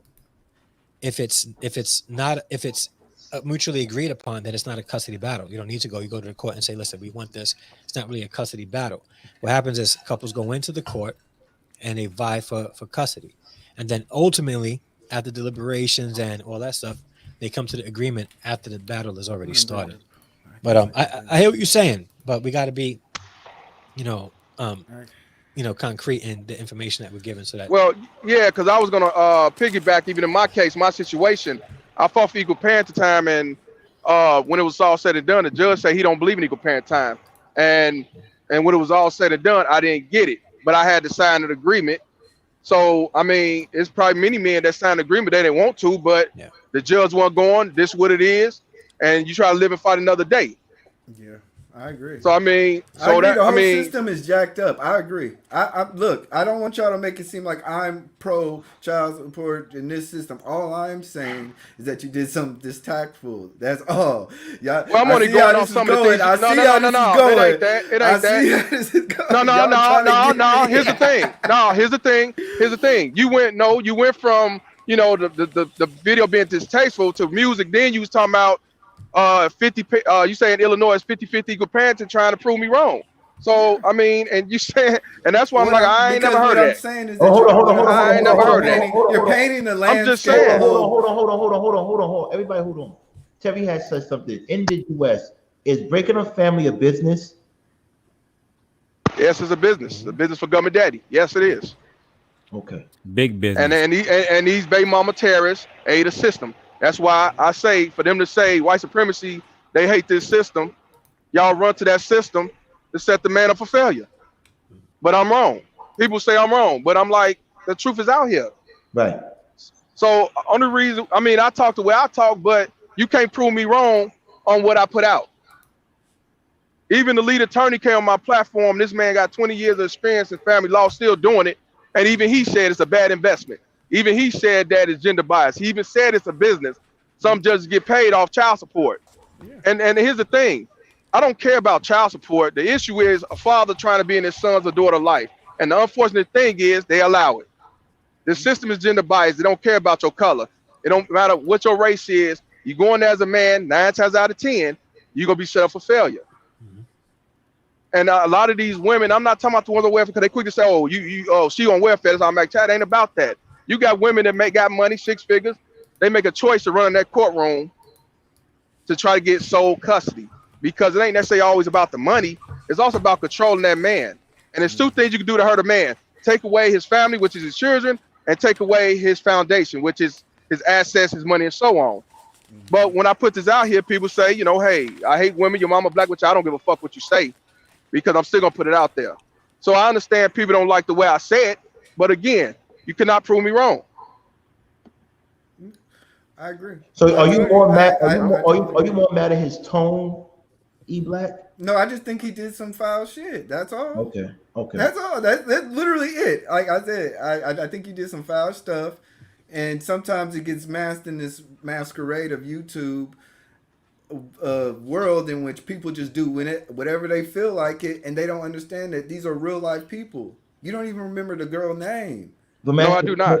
I do not. Let me ask you a question, E. It's a real question. And the same question you asked Daryl.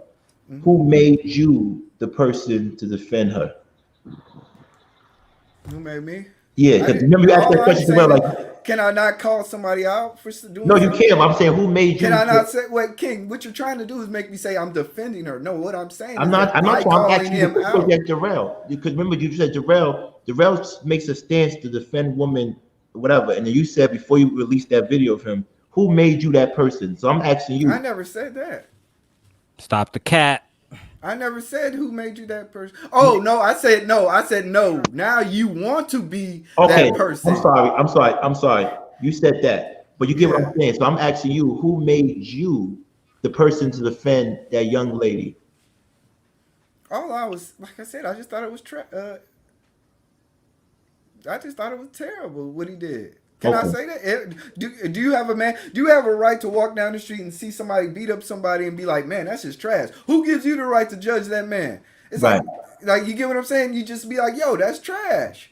Okay. We just seen a dude beat up his girlfriend, right? I think pretty much everybody thinks that's trash.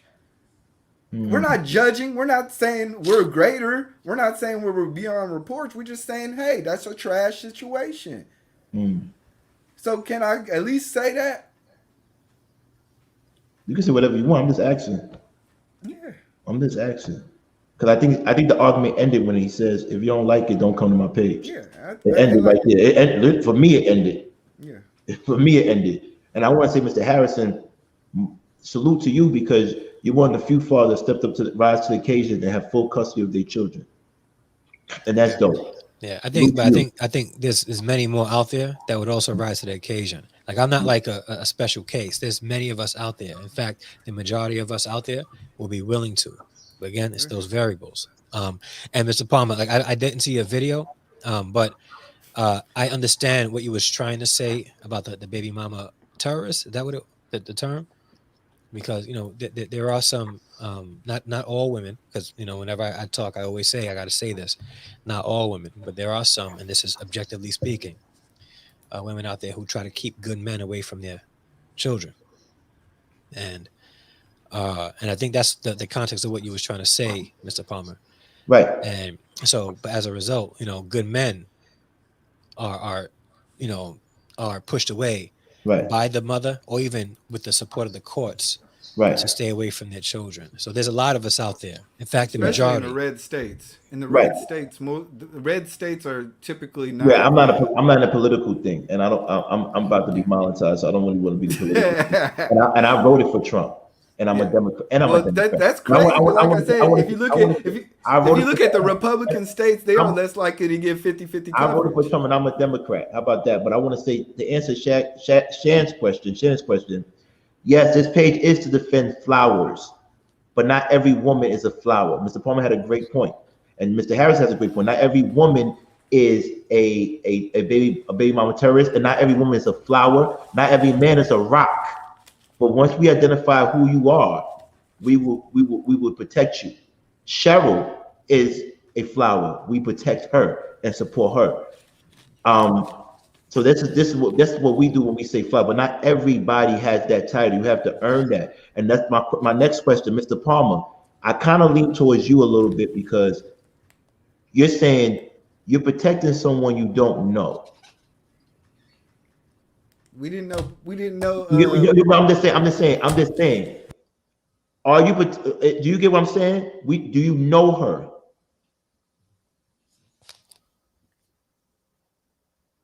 Hello. We don't know Sandra Bland.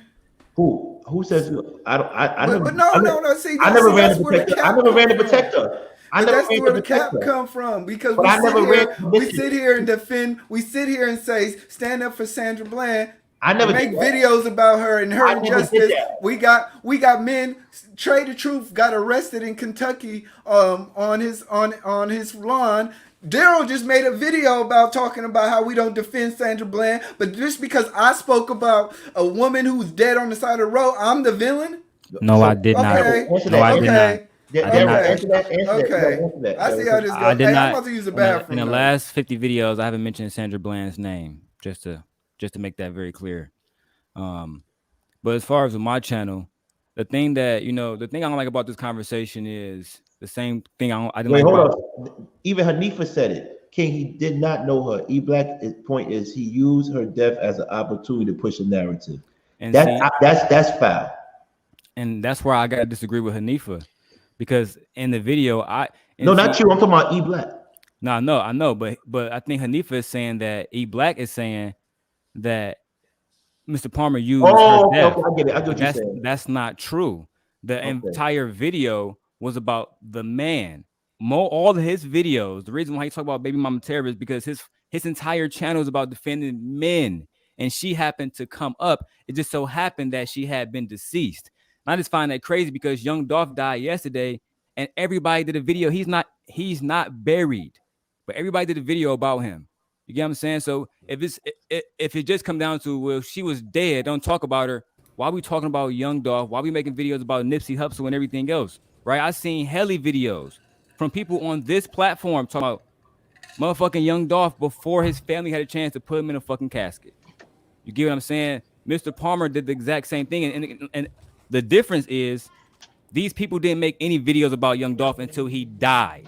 So I could actually say what Hanifa said, that we talked about his death and highlighted it because we thought that these things would bring us views, right? That's why everybody covered it. But that video, because a lot of people, just like the video that E-Black posted about me, nobody went back and watched that video except a few people. That's why I gave Hanifa grace, because after she watched the video, she told Mayat, I understood it in full context. I saw Mr. Palmer full video in context. I actually know the story he's referring to in full context. I actually have it pulled up right here in front of me to read it in full context. And when you read it through, you watch the video, you understand he was talking about fathers. And my thing is, hold on, King, have I said this multiple times? Have I said that 80% of all suicides in the Black community is what? Black males. Yes. Black males. Yes. How can we have a community of strong Black people, a strong Black family unit, if the Black men are killing themselves at an 80% rate? And unlike everybody else here, I can place real stats from accredited organizations, institutions, right? College, universities, actual people who actually studied it. I post it right now with no hesitation. That's a fact. That's a medical fact. But you see people got their eyes closed and they motherfucking hands down because they don't care about Black men killing themselves. They don't give a fuck about that. This is Mr. Palmer was talking about. They only want to defend women at any cost. It doesn't matter if she's trying to keep the kid out of their lives. It doesn't matter about stats, et cetera, et cetera, et cetera. The only thing that matters is I have an enemy. Let me take his fucking message out of context. And then the clout chaser part, I don't understand, because this man has 500,000 views. This man has almost 7,000 subscribers versus King has 1,000. I have 800. Chef has 200. We don't know what anybody else here has. Right? So how can the man with the most views, you can add all our shit up together and double it, and we would not be at where Mr. Palmer at. So that's why I don't like is we use these different words. Clout chasing, this and that. Nobody's clout chasing. Broke.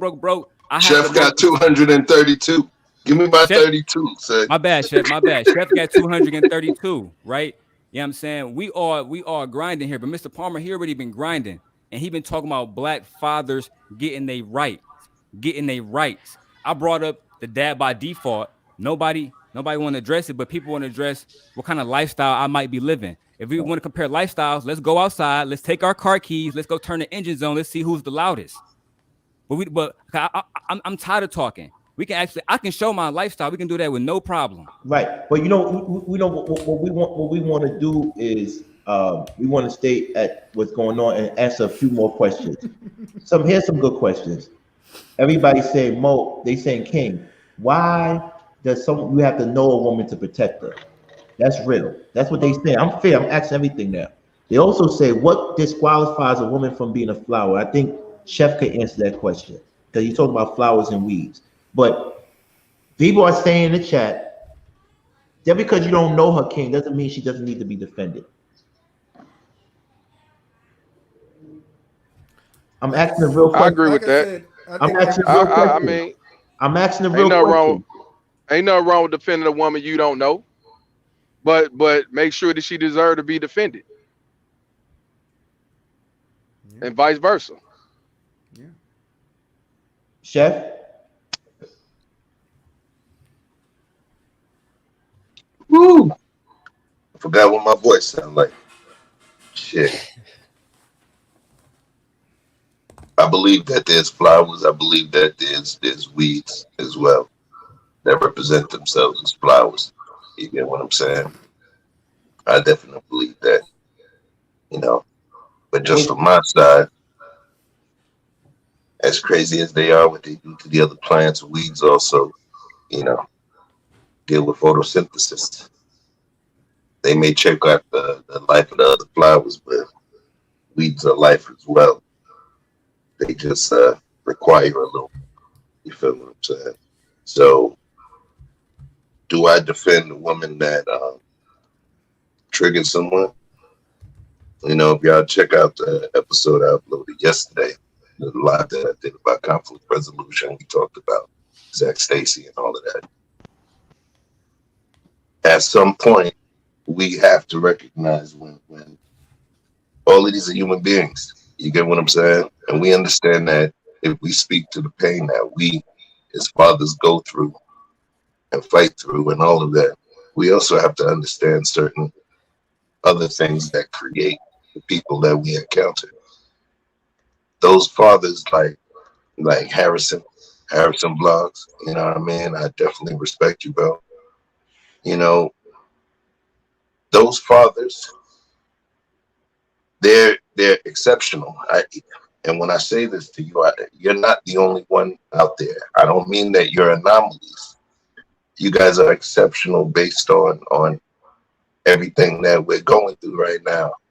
And there's times where you as a father and we as fathers, single fathers, have to shut the hell up and deal with certain things and keep it moving because we know that everything is stacked against us. The only question that I have is, what sort of deference or understanding do we give to, you know, the others that have their own set of going on?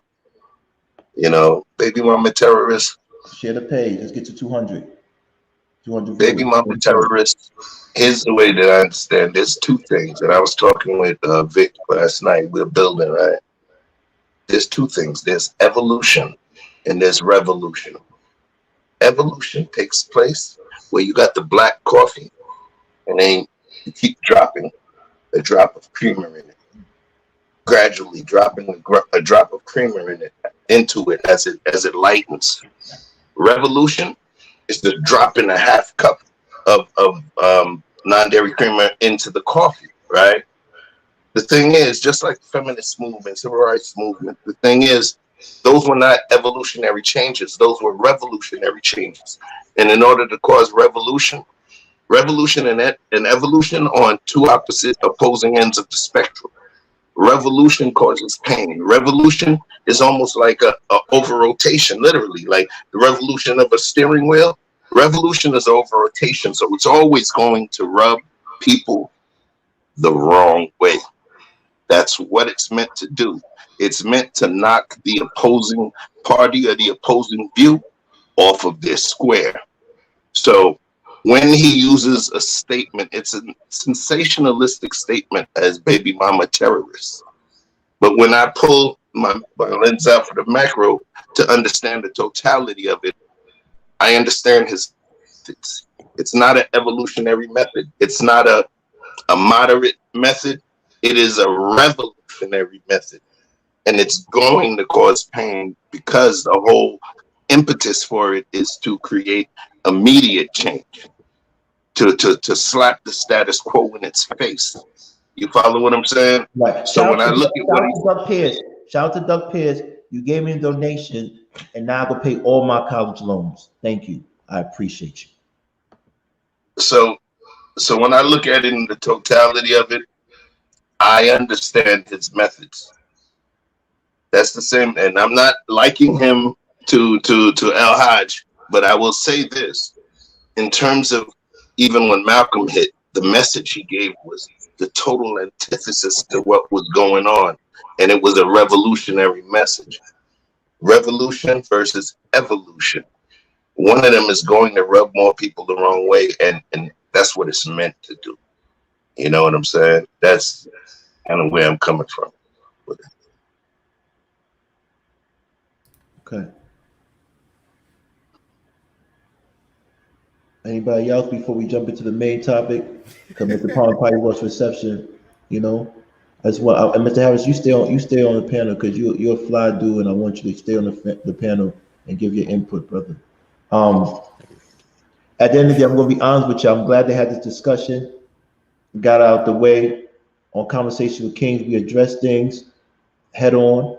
Nobody's ducking, nobody's moving, and it was respectful for the most part, from what I'm seeing. And like, oh, he's back, let's get him back.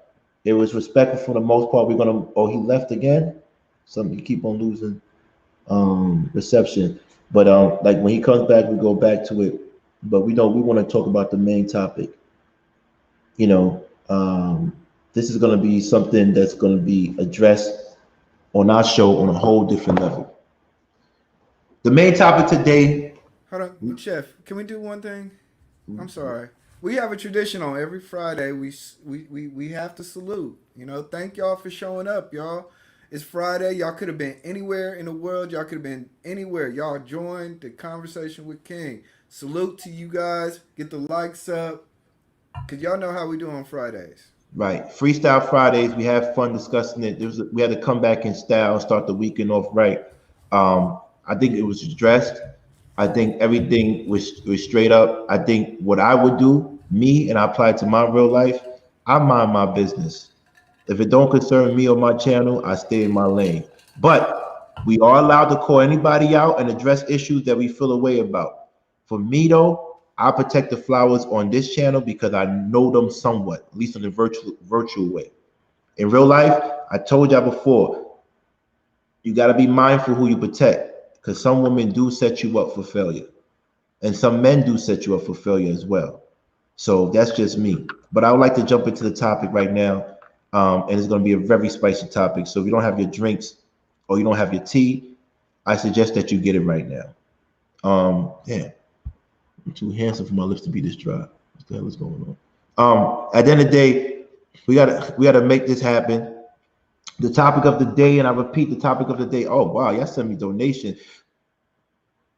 Renitra Matthews, thank you for that drink. You must go to New York a lot because that's how much a drink costs. Shout out to Renitra Matthews. Shout out to you. We don't have that little special super chat thing, so you can't see how much they put. Now I don't tell people how much people send me, but thank you very much for that one. That one right there. That one right. Hold up. I'll be right back. Cause that one right there. Hold up. Yo, what's good, y'all? Let me get a shout out to Big Bad Bull. You know what I'm saying? A lot of people been waiting for me to chime in, but I came in to talk about the conversation that was going on before this. So I came in a little bit too late. So I'm not gonna speak at just what just went on. So I came in to address the conversation that happened before I came in. That's why I just been quiet and just been observing everything because what I came in on, I didn't come to speak on that. But Will, do me a favor, just give a little 2 cents real quick because as I open this Casa Dragones, I keep on talking about this drink, and a very special lady bought me this. It's called Casa Dragones. Casa Dragones. It is the anejo. This is the real tequila. If you're a tequila, it was made by a woman. This was made by a woman. One of the best tequilas you will ever have in your life. Casa Dragones. This is free promotion because I only promote the best. I only promote it. And by the way, my shawl is Louis Vuitton. Hello. Hello. But I caught that video that video clip that you showed earlier in the show. Right. And that's what I was speeding home to get home just to speak on that, but I was a little bit too late. They took too long with my sushi. Speak your mind, baby. But what I wanted to say is take a little shot. Hello. It's spicy tonight. When I don't drink. It's about to get real spicy tonight. Come on. But just real quick, like if I was that man, I wouldn't have done that. Right. I wouldn't have had a child outside my marriage. Just I'm not speaking on. I'm not saying what he did was wrong. I'm not saying what she allowed him to do was right. All I'm saying is, if I get married to a woman and she can't have kids, I'm staying with her. I'm riding with it. You know what I'm saying? Because that's who I chose, and I'm not about to be married with a woman and then jump out of that and then go have a baby and then jump back over here. Because I mean, I don't know who he's having that child with, but it'd be kind of crazy if she's just gonna have a child for him and then allow him to take her child back to his wife. So I wish I could understand more of their situation. I'm just speaking on it how I would address the situation. If I decide to get married to a woman who can't have kids, then we just not gonna have kids. Like that's just me. Mr. Palmer, can you put on? Okay. Yeah, that's all I had to say on that situation. Thank you, and Quantum Love. Thank you for looking up the thing. Her name is Bertha Neves. She's a Mexican businesswoman whose career is rooted in the consumer luxury goods market. Forbes has identified as one of the 50 most powerful women in Mexico. I support women. If I get drunk and get intoxicated by women, literally, literally, you feel me? That's my type of flower. A sexy, powerful, beautiful Mexican woman. Thank you. All right, Mr. Palmer, we back on. We're about to go to the next subject because I think you already, like you said, you nipped in the bud. If you don't like your show, don't be on there, period. You want to address any more things, Mr. Palmer? Hello? Mr. Palmer? Hello? Okay. Let's go and talk about the subject. It's 11 more likes. Get the likes up. What we need? We need 400. Oh, we need 10 more for 150. Let's get 150. Check it out. The main topic of today is why are you ladies having children and babies by men who don't want you?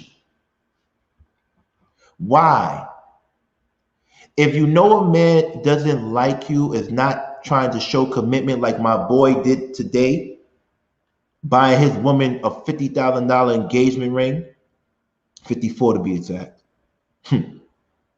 Why are you? I mean, this man worked in the military for 20 over 30 years, close to 30 years, and saved up 10 years, has homes, has cars, but he decided to give her that. Why are you having babies by men that don't want to show that they care about you? Do you think that you think you could change their mind? Do you want to change their mind of how they feel about you? Huh? Oh, I get it. I get it. Why, like Cheryl said, I get it. Cheryl, you got good time, man. Why are they smashed? Why are you effing a man who don't like you? Why are you, and you're going to say, woman's going to say, oh, but why is he having sex with me? You know, sex and bearing children are two different things, in my opinion. In my opinion, I could be wrong because I'm a man. I don't know anything. I don't know everything, but I know certain things. Why are we having babies from men who have proven that they don't care about you? And sometimes y'all do it more than once. You know what's crazy? I told this girl one time, I was like, I'm a single mother. I say, you know what? That's great. There's nothing wrong with being a single mother, but it's wrong if you have two baby daddies. Because clearly you didn't learn from your mistake.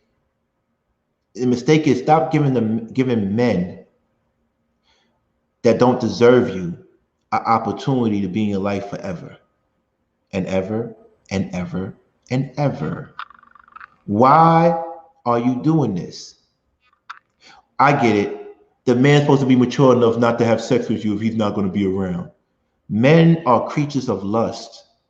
Not all. You got some men like Chef and Will who really respect all women. Then you got some men like me who respect women, but I might tear that pussy up. But at the end of the day, it is. Wait. What you mean? Well, you saying me and Will don't tear the thing up? No, I say I respect your discipline. So that respect don't mean that we can't blow backs out. Yeah, no. Respects and black and back blows.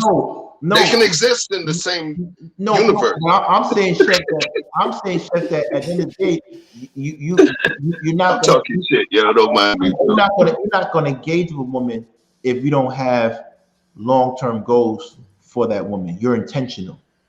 Me, I'm intentional. I'm by mistake. I'm occasional. Yeah, I'm intentional and occasional. But the thing is, I gotta stop you on this. I'm intentional and occasional as well. But you gotta understand. No, you're not. When I'm single, no, keep it. Yep, trust me. When I'm single, the thing is, the types of women that I will align with and put myself in their presence, I'm proud enough to say if I fuck up, if I drop dead tomorrow, they're going to be okay. My ex fiance and my son's mother talk and connect and have the children kick it with each other. You get what I'm saying? Right. This is not just some, when I say intentional, I'm intentional with regards to who I keep myself around as well.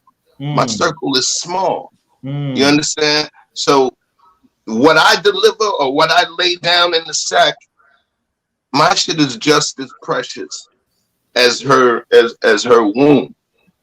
My shit is just as precious as her womb. So I call it intentional. Nah, it's just there's certain kind of women that I'm attracted to. If something happens, something happens. But I'm smart enough to know the precautions I need to take for the people that show themselves as only temporary. You feel me? But where I put my risk, I put it in a place where no matter what, forget me and forget my happiness. I know that they were women that were going to take care of their children regardless and sacrifice some of their feelings. Right. Sacrifice some of their feelings to make sure their kid is happy. Hey, Dante, we love you, brother. You always come on the panel and give us love. I want to read the quote that you put up because everybody says this quote. A lot of women tell me this quote. Coward is a man who awakens a woman's love with no intentions on loving her. Bob Marley. Yeah, Bob missed the word though.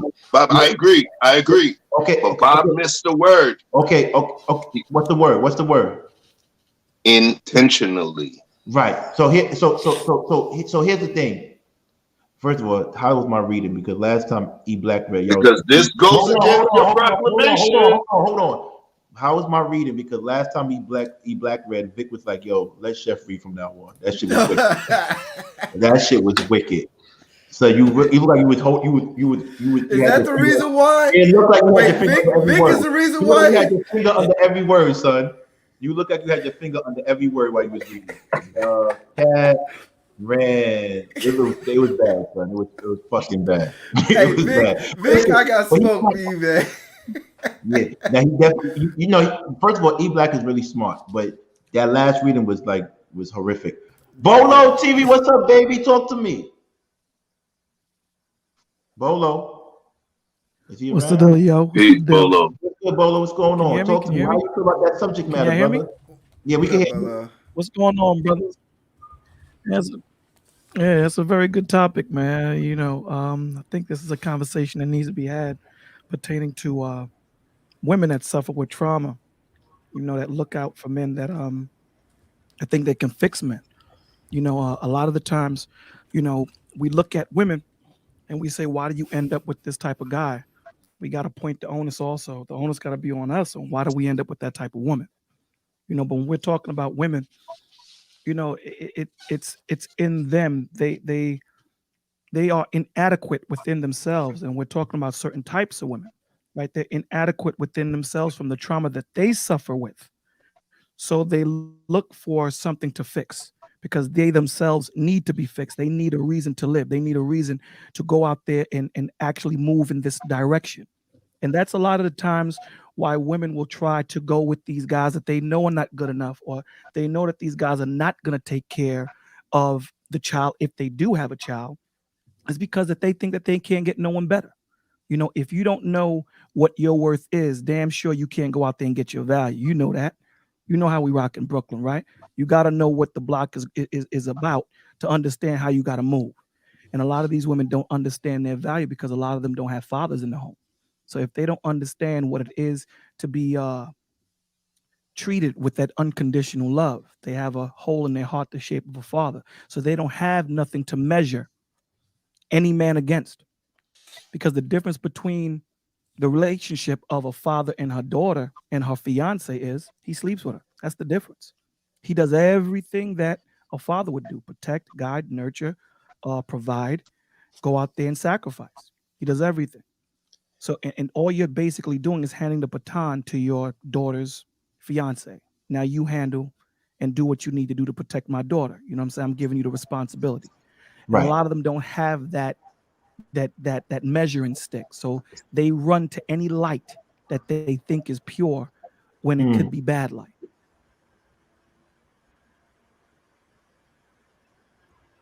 Hello? Bolo? Wow. Nah, that's Yeah, the yeah. mic drop. Can you hear me? Yeah, that was the mic drop. I'm like, yo, man, like, yo. Yeah, listen. I need 7 likes because I need we 7 went out. likes because that was we need 150 tonight. You know, I still Listen, beg for likes. I'm never too big to but beg for likes. but remember, we got the exclusive unmasking of Bolo, but we saving that for the Patreon. We got the exclusive footage. And Bolo is a handsome man. So ladies, don't play. Don't play with him. Listen. With that being said, you know, I really want to get into the discussion of why men, we on stage, we want the ladies to come up, the flowers to come up as well. But we want to, men, why do you think ladies deal with guys and have babies by men that don't really show them the effort or the examples of that they can be providers or protectors? Harrison, you go first. All right. I'm going to go, and then I'm going to sort of ask my own question Absolutely. afterwards. I think innately, men want to be leaders, and women want men to be leaders. Right. So with that, the woman may be hoping that the man who's getting her pregnant would rise to the occasion and take care of his business. Right. But the question, why are you having children with a man who does not want you, is a deep question, because I think as Bolo talked about, this trauma, their desire to be loved by somebody, to be held, is an important desire. I think for the most part, people want that connection. So to answer the question, why are they having children with a man that doesn't want them, is because they want that connection. And some cases, this is not all, but some cases, if he's not going to give her that connection, this child just might. And now this puts unfair pressure on this new child coming into the world, because now this child is dealing with a father who may not want this child, and a mom was going to be putting a lot of pressure on this baby to meet a need that she was hoping this child's father was going to meet. So it's a lot.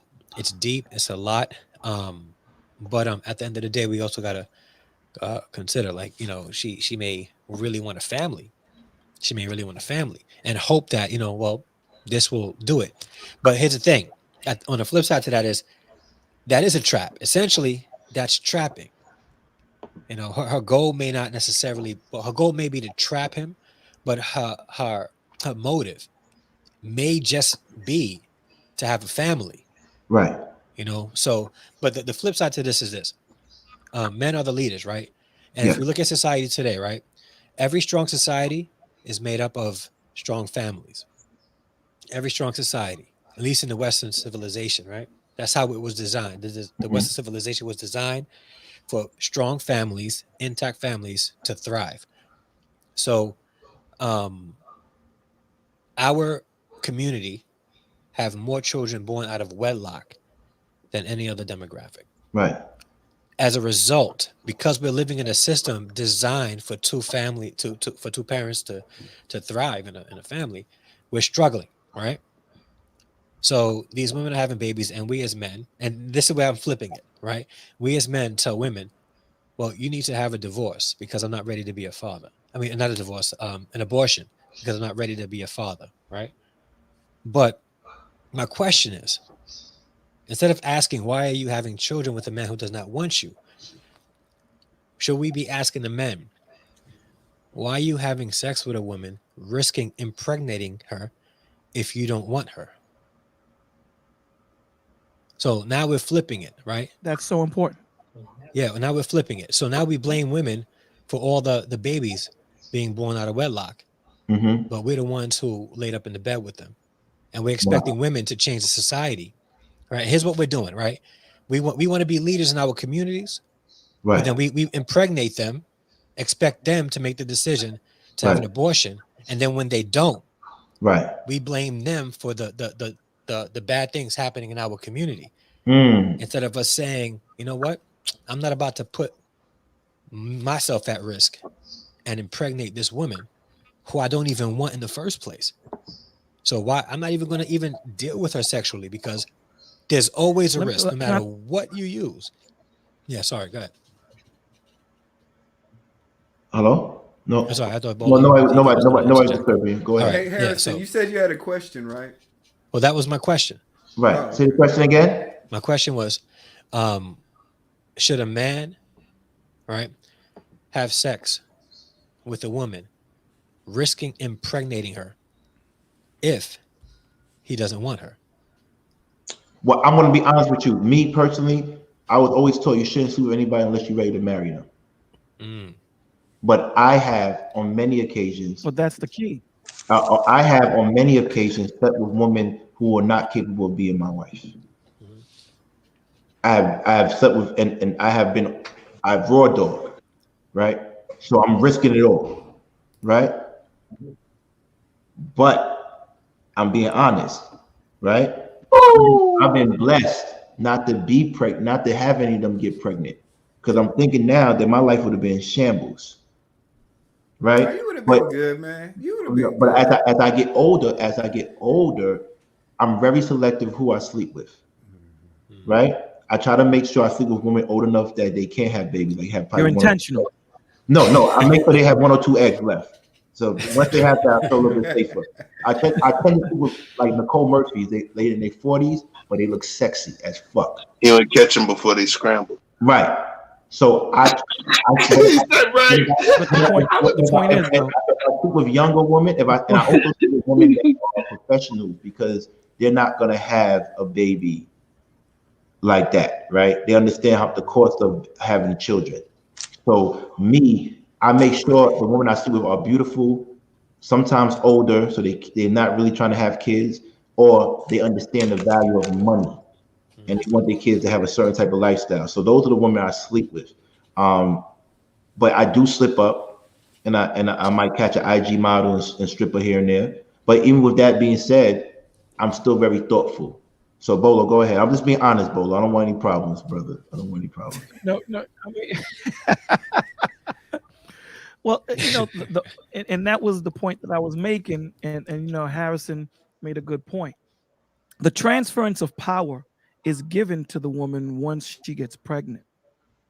The transference of power is given to the woman once she gets pregnant. So we have to understand that we have to be more intentional. So you have to have penis discipline. We always talk about, women, vagina being gold. And what's your penis? What's your penis? If the woman's vagina is gold, what is our penis? You got to have respect for your penis. If she's dirt, if she's the gutter, what are you? Because you put your penis in her. What does that make you? It makes you worse than her because you knew what she was and you chose to do it. So the onus starts with the men because we're supposed to be the leaders. We're supposed to be the providers. We're supposed to be the ones that steer the ship. So the onus is on us to get this together and get it right. There are dysfunction on the woman's side. There's dysfunction on the male side. But we have to understand. Bolo, I have a question for you from Washington. She says maybe it's because they want sex more than they want lead. Do you think women want sex more than they want to lead? What do you mean that women want sex more than they want to lead? I think she was referring to men. Yeah, no, a lot. I think she was referring to men. That when men want sex, we have to understand something. She was referring to men, but I'm flipping the question. Women have sex drive. Do you think they actually always want a man to lead, and sometimes they just want sex? It could be. It could be.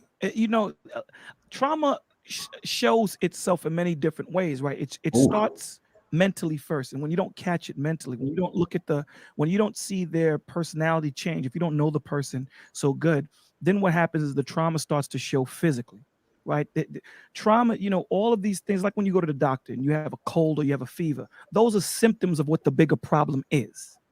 They're symptoms. So we have to understand that when we're talking about men, the men right now have to be at least 50 when you're a man. The teenage age now is about 38. When you look at the way our men are acting, especially in the Black community, they're 38, 40 years old, acting like teenagers. So these men are not ready to be fathers. And a lot of them didn't have fathers themselves. So you're asking them to be something that they've never seen, never touched, never witnessed in their life. And it's almost damn near impossible. So some eggs will get cracked. So the point is, your vibe attracts your tribe. If you do the time and you take your time to get to know you and know your value, you will have standards. And those standards you will not break for no reason. So you'll find a banging shorty. You'll find a good-looking man. But if you know you have an intention, you know that a condom can break, like you said, you know that there's nothing 100% that can get you through except abstinence.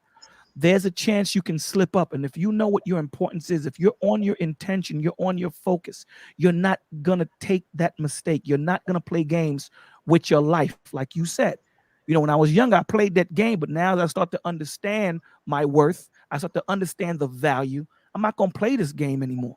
You dig what I'm saying? I might lose, and I can lose big. Bolo, or honesty, I changed last year, so it wasn't that I wasn't young. I just changed my habits. Listen. As long as you get there, brother. As long as you get there, doesn't matter. You know, as long as you get there.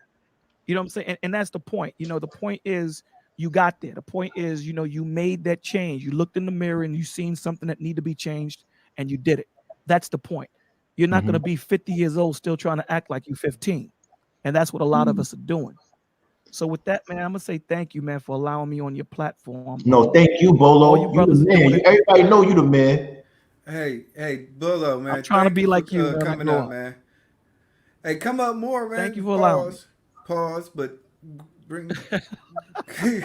You know what I mean, man. You guys are crazy, man. I know what you mean, man. Y'all dudes have a blessed night. May God bless everybody and all those that are searching for truth, man. Keep your ears to the ground and always look up and love yourselves and each other. Thank you for and go follow Bolo TV, please. He's the man. Also shout out to Truth is Never Fair. I kept you held you at bay for a while.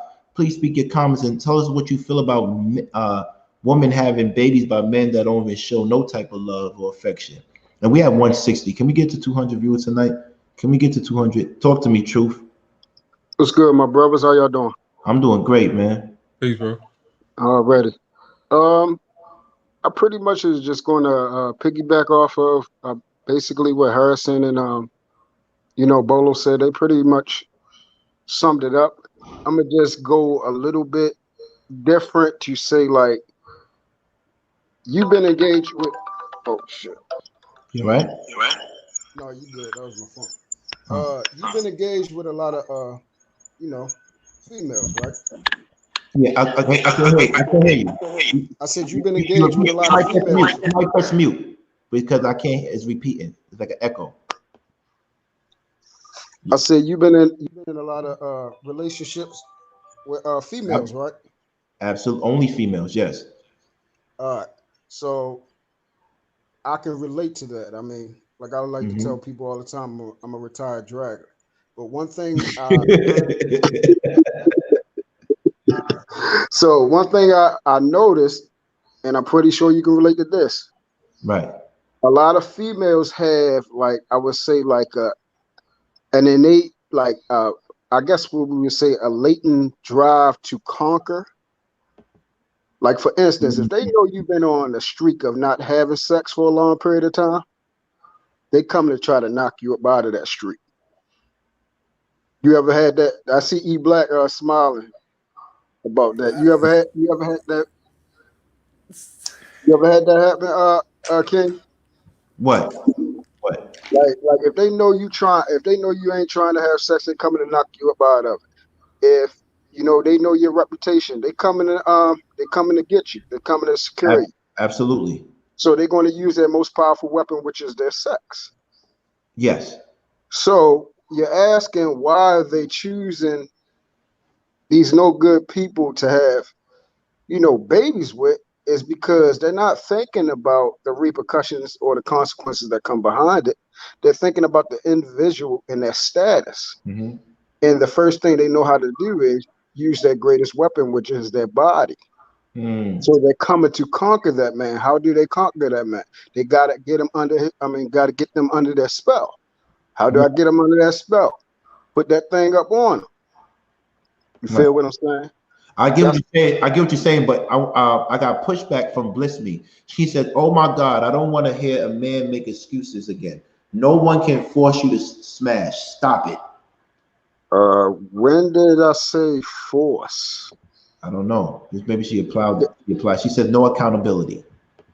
When I have no idea how. I'm not even worried about That's what she said. So I'm just trying to, yeah. she's a flower artist. So I just want to bring that out there. Yeah. I can't worry about what people insinuate in their head. Just listen to the exact words that I'm saying. Right. All right. So when they are the ones that's coming in, they want to conquer something. The first thing they use is their body. Right. They're not worried about the individual. They're not worried about his mental capacity. They're not worried about whether he's a considerate person to be able to love them and even go further to love a child. Mm-hmm. That's not in everybody. Mm-hmm. You feel what I'm saying? Mm-hmm. So, like you said, the question is, why do they do it? They already picked up on the harassing, what's the name? Trauma. Right. Some women, when it comes to sex, a lot of women have been raped. Excuse me for that word, I forgot. A lot of women had things done to them, so it caused them to be more sexually, hyperactive and promiscuous. See, that's a lot of things that we don't think about too when we come to the reasons why they're doing these type of things. See, I'm not making an excuse for a man. I'm getting into all different things of why women do things. Right. This has nothing to do with men. We're talking about the woman. Right. You feel what I'm saying? So it's different. It's different avenues. What about this? Shelly says, then why are we supposed to be leaders then? Again, we are leaders. As men, we're supposed to be leading the way. How do you feel about that? Again, where did I say anything of that absolves me? Like, I don't understand. Like, I don't understand people. Like, I can listen to somebody and take them for what they're saying and not create something in my mind. Why do people do that? I don't understand. Where did I say men aren't leaders? We're not talking about men. The question is about the woman. Right. Why we gotta find a way to get to men? Let's deal with the women because that's the subject. Mm-hmm. All right. So again, we're talking about why they do certain things. Right.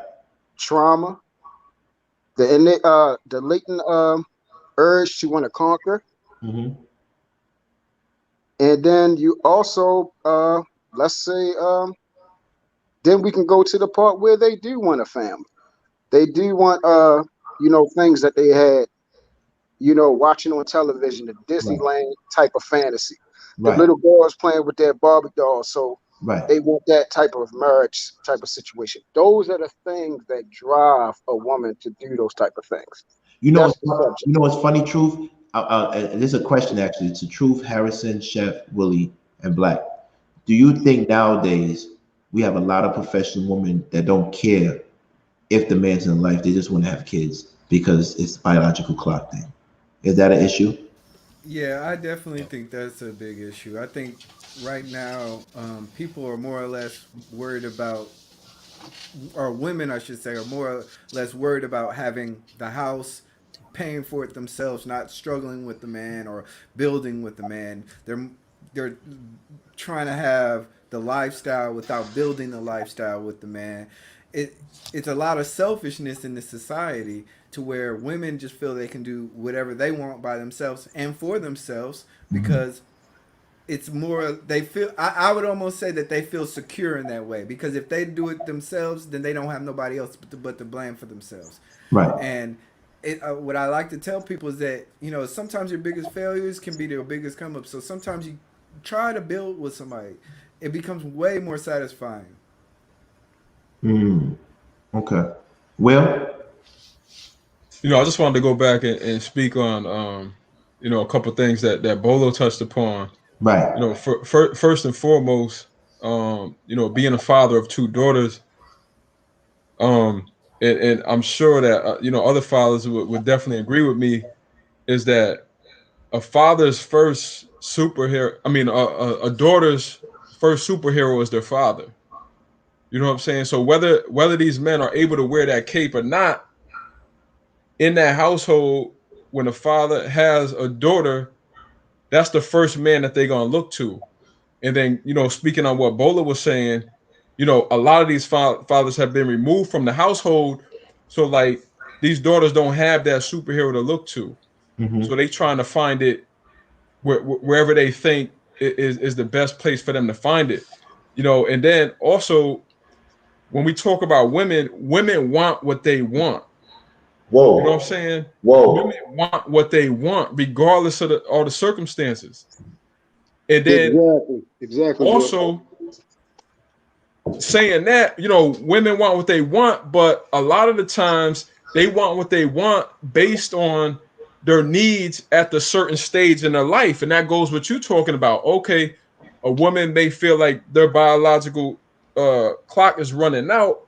So now it's like, if she really wants a kid, she's willing to maybe trap somebody. She's willing to maybe have a kid by somebody that, if it was earlier in her life where she had other stuff going on, that she may not have wanted to have a child by. So, you know, that those are a couple things that I just wanted to say. And then I wanted to end with the question that Mr. Harrison proposed, is that I'm not sleeping with a woman unless I understand that the woman that I'm about to sleep with could be a great mother.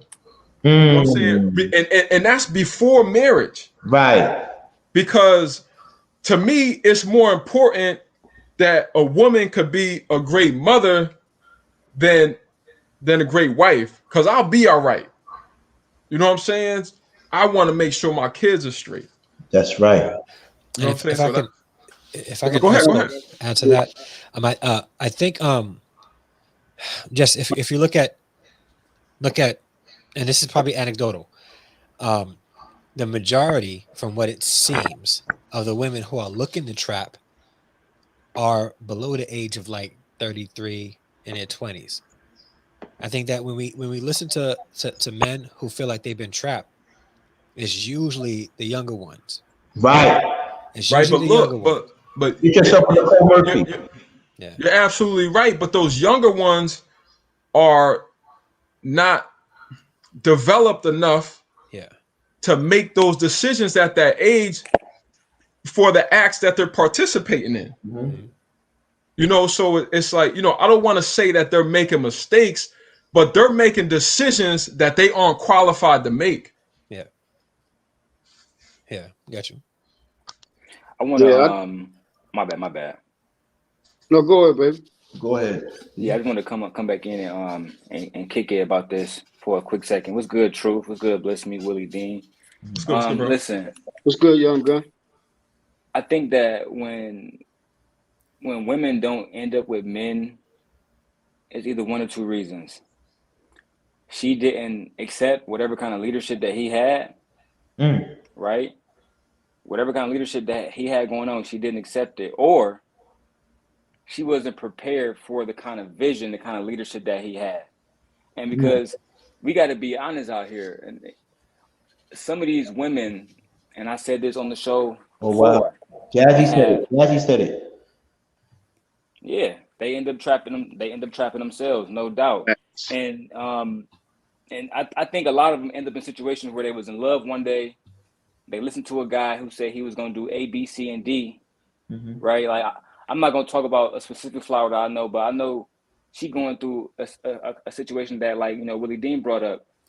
Some women feel trapped. Some women have sex with men, and then the men say, "I didn't come in you," but they did, right? The situation is so fucking topic by topic, situation by situation. I always just blame it on the men. You know what I'm saying? I told Lady TJ, shout out to TJ, I said, all these problems, they got to be brought to the feet of men, bro. You know what I'm saying? For example, I'm gonna be real about my situation. Everybody know I have kids. I'm not with the mother because she has schizophrenia, right? Anybody who actually does any real research on me and don't take that out of fucking context, y'all know me. I love posting proof. I posted proof. I post that shit right now, right? But I also said this, Willie. Some women don't stay with the baby father because they has options, just like what King asked Anton. Do the woman even has options? Do anybody else want to fuck her outside of you? Right? And because I live in a realm where men deal with beautiful women every single day, right? Somebody like Ari Fletcher, she didn't have to stay with motherfucking G Herbo to get a millionaire because she has options. You feel me, Willie? She looks beautiful. She's not a fucking wildebeest. She's looked fucking gorgeous. She can go from one millionaire to the next millionaire to the next millionaire to the next millionaire because Wait. she's There's just that. millionaires just laying around. Hold up. Before y'all stop to do anything, I want to give a shout out to David Akurubi. I want to say thank you so much, brother. You sent so much money. I could buy another velvet shirt. Thank you. I want to say thank you for that. Keep cooking, Daryl. We saw it happen All with I'm people saying is that like Kim from one millionaire Kardashian. to Amber Rose is another. a good. Amber Rose had multiple kids. She keep getting multiple millionaires. Why does Amber Rose get these kind of women? Why do Amber Rose get these kind of men? Because of the kind of woman she is. Because she's in a different stature. That's my right? talking point. Right. So at the end of the day, Amber Rose, she don't, though she is a slut, and that yes, but she deal with rich niggas. She don't deal with niggas who drive Fords and shit like that. You see her, she with rich niggas, right? Whether they just fucking her, that's a different conversation, right, Willie? Well, nobody has married her, right? They all done put a nut in her and put a baby in her. We all can do that to her. None of us gonna treat her like a wife under God. Nobody has done that so far. But my whole point is, because the question is not about keeping her. It's about why does women have kids with men who don't want to, these men don't want to be with them. Why? At the end of the day, just like I said, these women have other options. Men have other options too. And why would we put ourselves in a situation where we're going to lose when I can be with somebody who I'm winning with, bro? It doesn't make any sense. For example, me, I have 4 kids. I have no problem getting beautiful women. And the people on this panel, they know who my flower is. They know behind closed doors, and they know she's beautiful. I know they find her attractive too, right? Because it doesn't matter about kids. I have options like that. Biologically, because I'm smart, et cetera, because I'm educated, because of my actual situation, right? Somebody told me the other day, it was a woman, she said, the reason why I'm not with my baby daddy because I know I deserve better. That's the answer to your question. Some of these men don't deserve to be with these women. Some of these men are excuse makers. Like Bliss Me said in the motherfucking chat, bro, I'll be damned if I have a kid by a woman and I got to go back and ask her for money. That's crazy to me. But How you up here nutting in females and you got to ask them for money, bro? That's crazy to me. That's I'm not. That's real talk, bro. Can we go to Bliss? Real talk. I'm sorry, Bliss Me. I'm sorry, Bliss Me. You have anything to say? Hello, Bliss Me. Hi. You talking to me? Because you're breaking up on my end. Can you hear me? Yeah, I can hear you. Hello? Yep. How you doing, Bliss? Okay. Hi, everyone. Good evening. Hey, Bliss. I came up to address the truth is never favored. Hey. It was so long ago, but I wanted to clarify why I said what I said about him in the comments. Mm-hmm. Your original question was, why do women have children with men who don't want them, right? Right. And his first thing out of his mouth was, you guys ever not be having sex and then a woman come along and use her power and throw it on you? Like, he somehow turned men into victims. And that's why I was just like, wait, what? Because that's not really, that doesn't really explain, that doesn't answer the question, first of all. But then that was directly after the other gentleman had said we should ask the men, why do we stick our penises in women that we don't want? So then when he follows up with, hey, you guys ever be basically implying that he was celibate and some woman came along and she seduced him and therefore, so you didn't say force, but you were insinuating that women can somehow force you to put your penis where you don't want to put it. And that's why I said what I said. Okay. All right, so let me address that. It does. Words are important. Now, I don't know how many times I got to keep saying this for some reason. It seems like I'm the only one that use words properly, and I actually listen to what people say out of their mouth. I don't create a story. I don't create other words, add or take away. Whatever they said out of their mouth, that's what they said. I did not use the word force because force actually means force. Guys that actually get. Sir, do you understand what insinuate means? I'm speaking, ma'am. I'm speaking. I didn't speak while you was talking. Can you please let me speak? Thank you. Okay, so I was using the words for a reason. Guys that do get tail, they know what I'm talking about.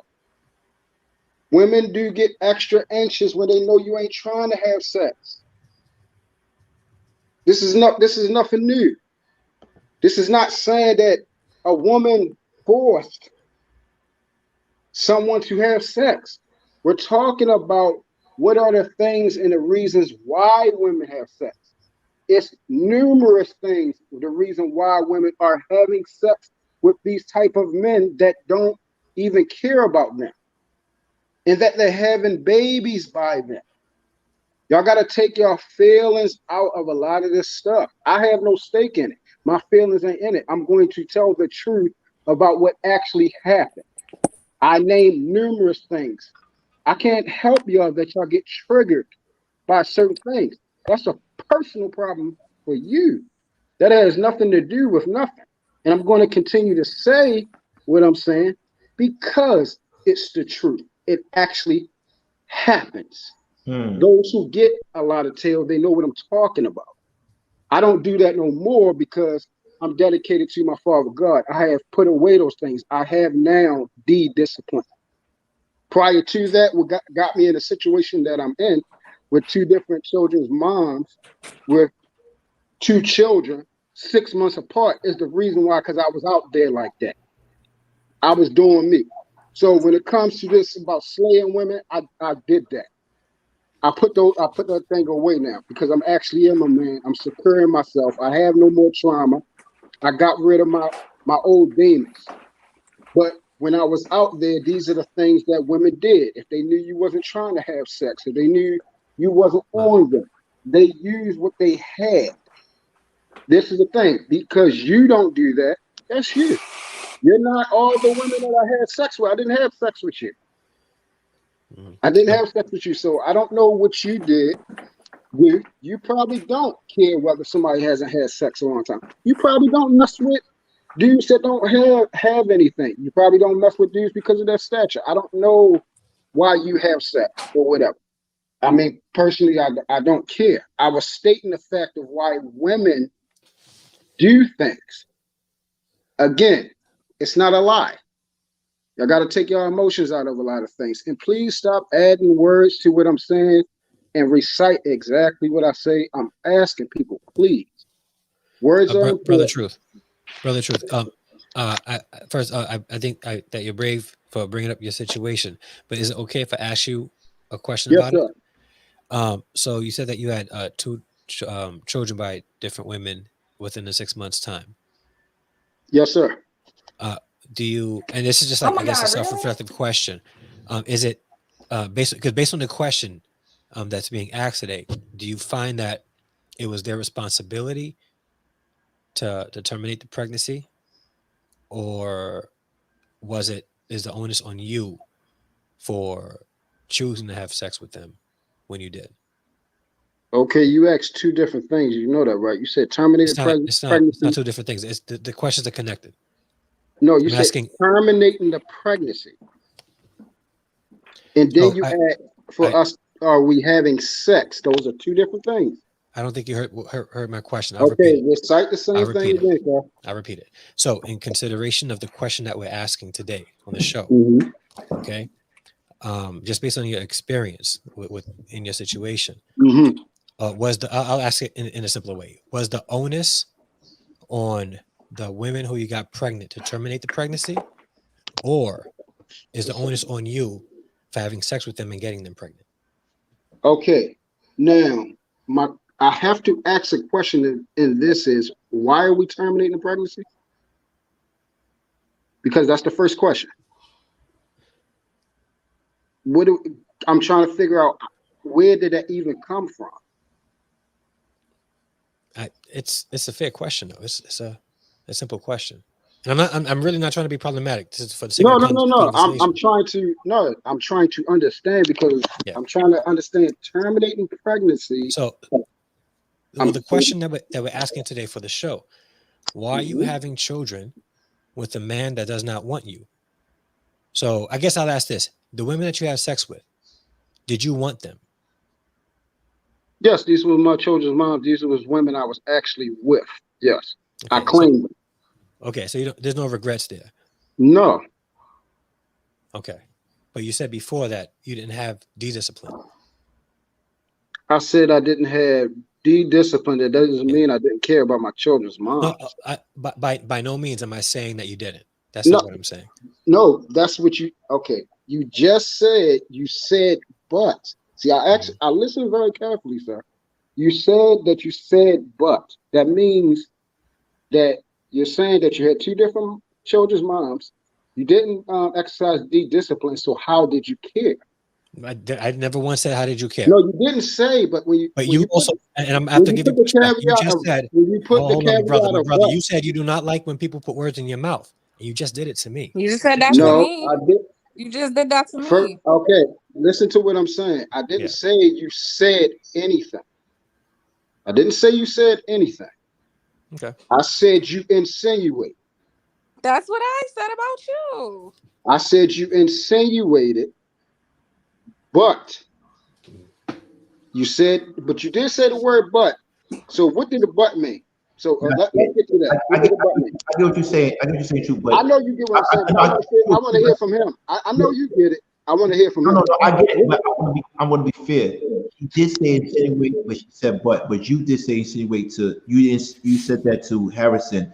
So he's basically saying you did what you did to her to him. Yeah. But I'm just being fair. No. But the key thing is he used the word but. That's why I'm saying that. Okay. That's what I'm saying. So what did the but mean if it didn't mean that? Help me out. It didn't mean anything. You're not listening to the question that I'm asking. So you brought up your own situation. Repeated what you just said. Look what Shannon said about over and over and over again. So what? I mean, I don't understand what you're saying. You said the word terminate, and then I'm trying to figure out where the word terminate. The question. So, okay, why are you having children with a man who does not want you? So if we look at the question, the only way a woman not going to have a child after she gets pregnant with a man that don't want her is to terminate the pregnancy. All right. You said before that you care for these women. Okay. So you having these children is completely your choice. Okay. I was asking in relation to the question, who's the onus on? Is it on you to practice D-discipline, like you mentioned? Or if you didn't, let's say you didn't want the children, is the onus on the women to terminate the pregnancy? All right, I'm going to answer your question. I still don't see how it fits in, but okay. The onus. This is for me. This is for me. Yeah. Because of the word man. Because of the word man. And I've said this before. I'm tired of saying this thing too. Because of the word man, a lot of people want the title of man, but don't want the responsibility. I'm not one of them. Yeah. So the responsibility for the person that laid a seed in that ground was me. I wanted my children. I knew what I was doing. And I take care of my babies to this day. So that's what I'm trying to figure out. I do not fit this category. So that's why I'm trying to figure out what the fuck are we even talking about, bro? All right, so Truth, you said before, right, that you were put in a situation. You mentioned that your situation, you brought it up. And when you brought it up, contextually, brother, to talk about the fact that I was having sex. This has nothing to do with my children. No, I or never me wanting my children. Not one time did I make this about your children. Not one time did I say. You just brought up about the daggone children, man, about terminating babies. It's the point of the question. That's a topic. Asking about the topic.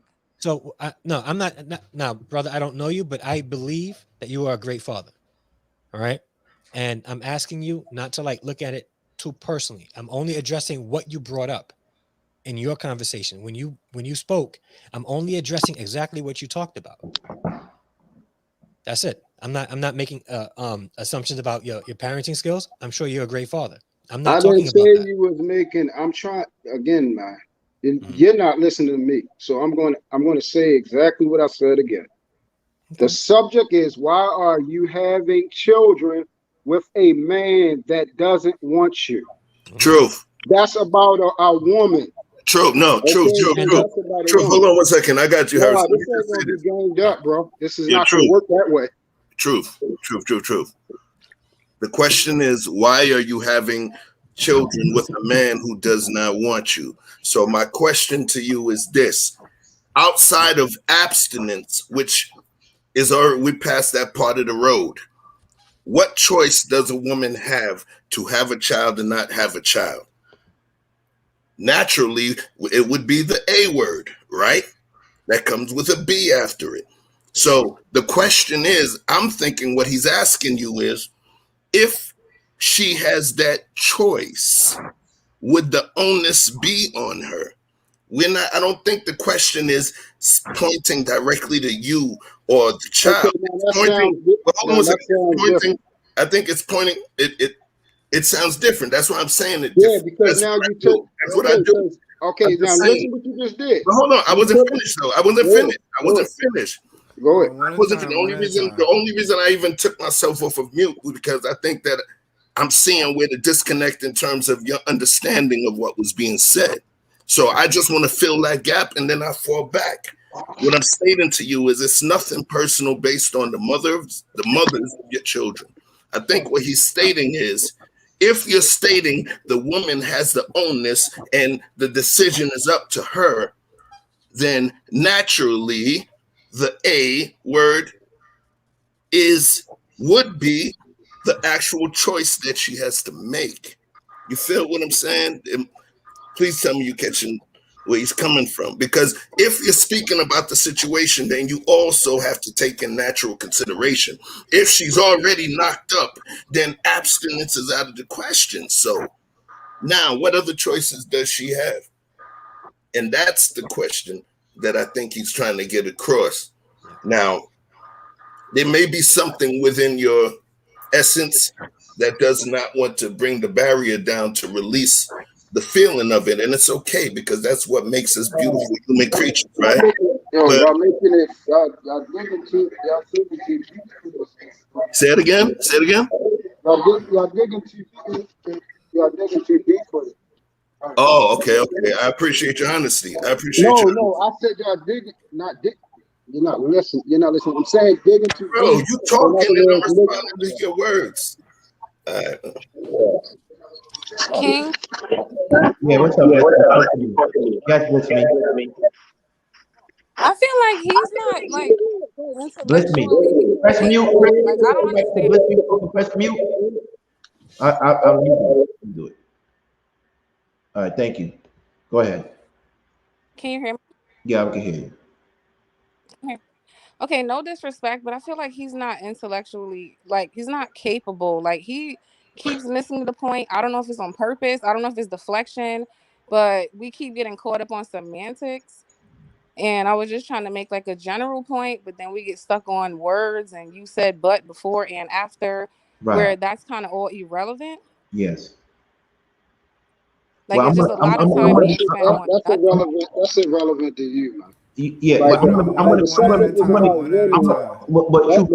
was about a woman, and then for some reason we can't stick on subject. That's what I did. I stayed on subject.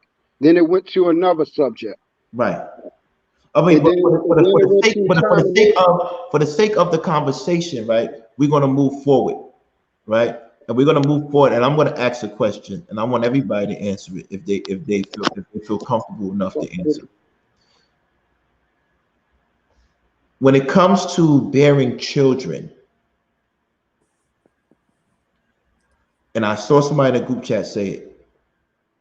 Someone says a woman does not have a child unless she has some slight idea that man might stay with her. That's what someone said, and I actually posted on it. She says no woman in their right mind will have a child with a man unless in her mind, whether it's right or wrong, she thinks that man is going to stay with her. Is that true? Well, let's look at Brent. Yeah, that's the point of the show. I mean, that's the point of what we're talking about. Right. If we're saying that women stop being with, having children for men that's not going to be there, then naturally we would want them to think about doing it with somebody that they believe will remain with them. Now they may get caught up in the trap. Somebody may be on some other stuff, and we get it. But if we agree with the initial state, stop having children with men who don't want you, then what we are also inherently saying is you should only think about having children with the men that want you. That's the unstated part of the statement. So naturally, it would make sense for them to do that, especially if we're talking about the women that may think about, they really want a child. There's women out there that really want a child. You know what I'm saying? So it would make sense for them to be with the man that would want them if that was the route they were going to choose. Yeah, I think I agree. I agree with Chef. I think that that's the way that women should move. But in reality, and Harrison, I saw you. You talked about Brittany Renner. Yeah. Women and other women like her who has less popularity, so people don't know about them. They do that all the time. They have women have kids by people who they know they're not going to be with, who they know is going to go out and cheat, have other women, et cetera, et cetera. And to me, again, those women, they target people like Harrison was talking about, PJ Washington, right? Somebody who they know is going to have money. I can get 30, 50,000 off him every month.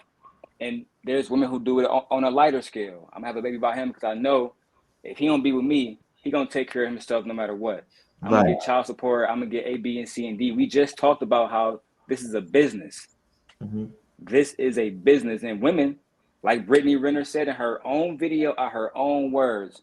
You want to come up on a bag, get pregnant by a basketball player, and there was hundreds of thousands of women on her page agreeing with her. You know what I'm saying? And that's not the first time that somebody has used a man in a certain position to collect a bag off him. You get what I'm saying?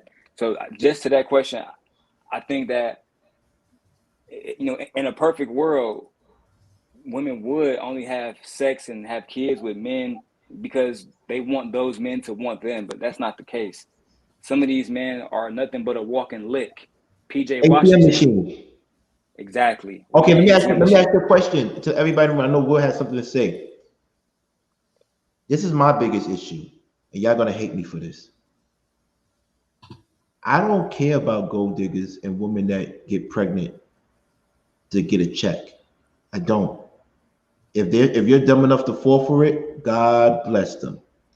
However, what kills me is why are women getting pregnant by useless men? Why are you trapping useless men? Why are you trapping bozos? Can somebody ask that question for me? Why do women trap bozos? That's the biggest question. I need that to be answered. If you can answer that question, I will end the show. I can answer that. That's a real question. Why I can answer that. Hold on. Why are you trapping bozos? Chef, I think I can I can answer that. Hold on, let me finish. Okay, go ahead. Daryl, truth. Why are women trapping men who can't provide or protect?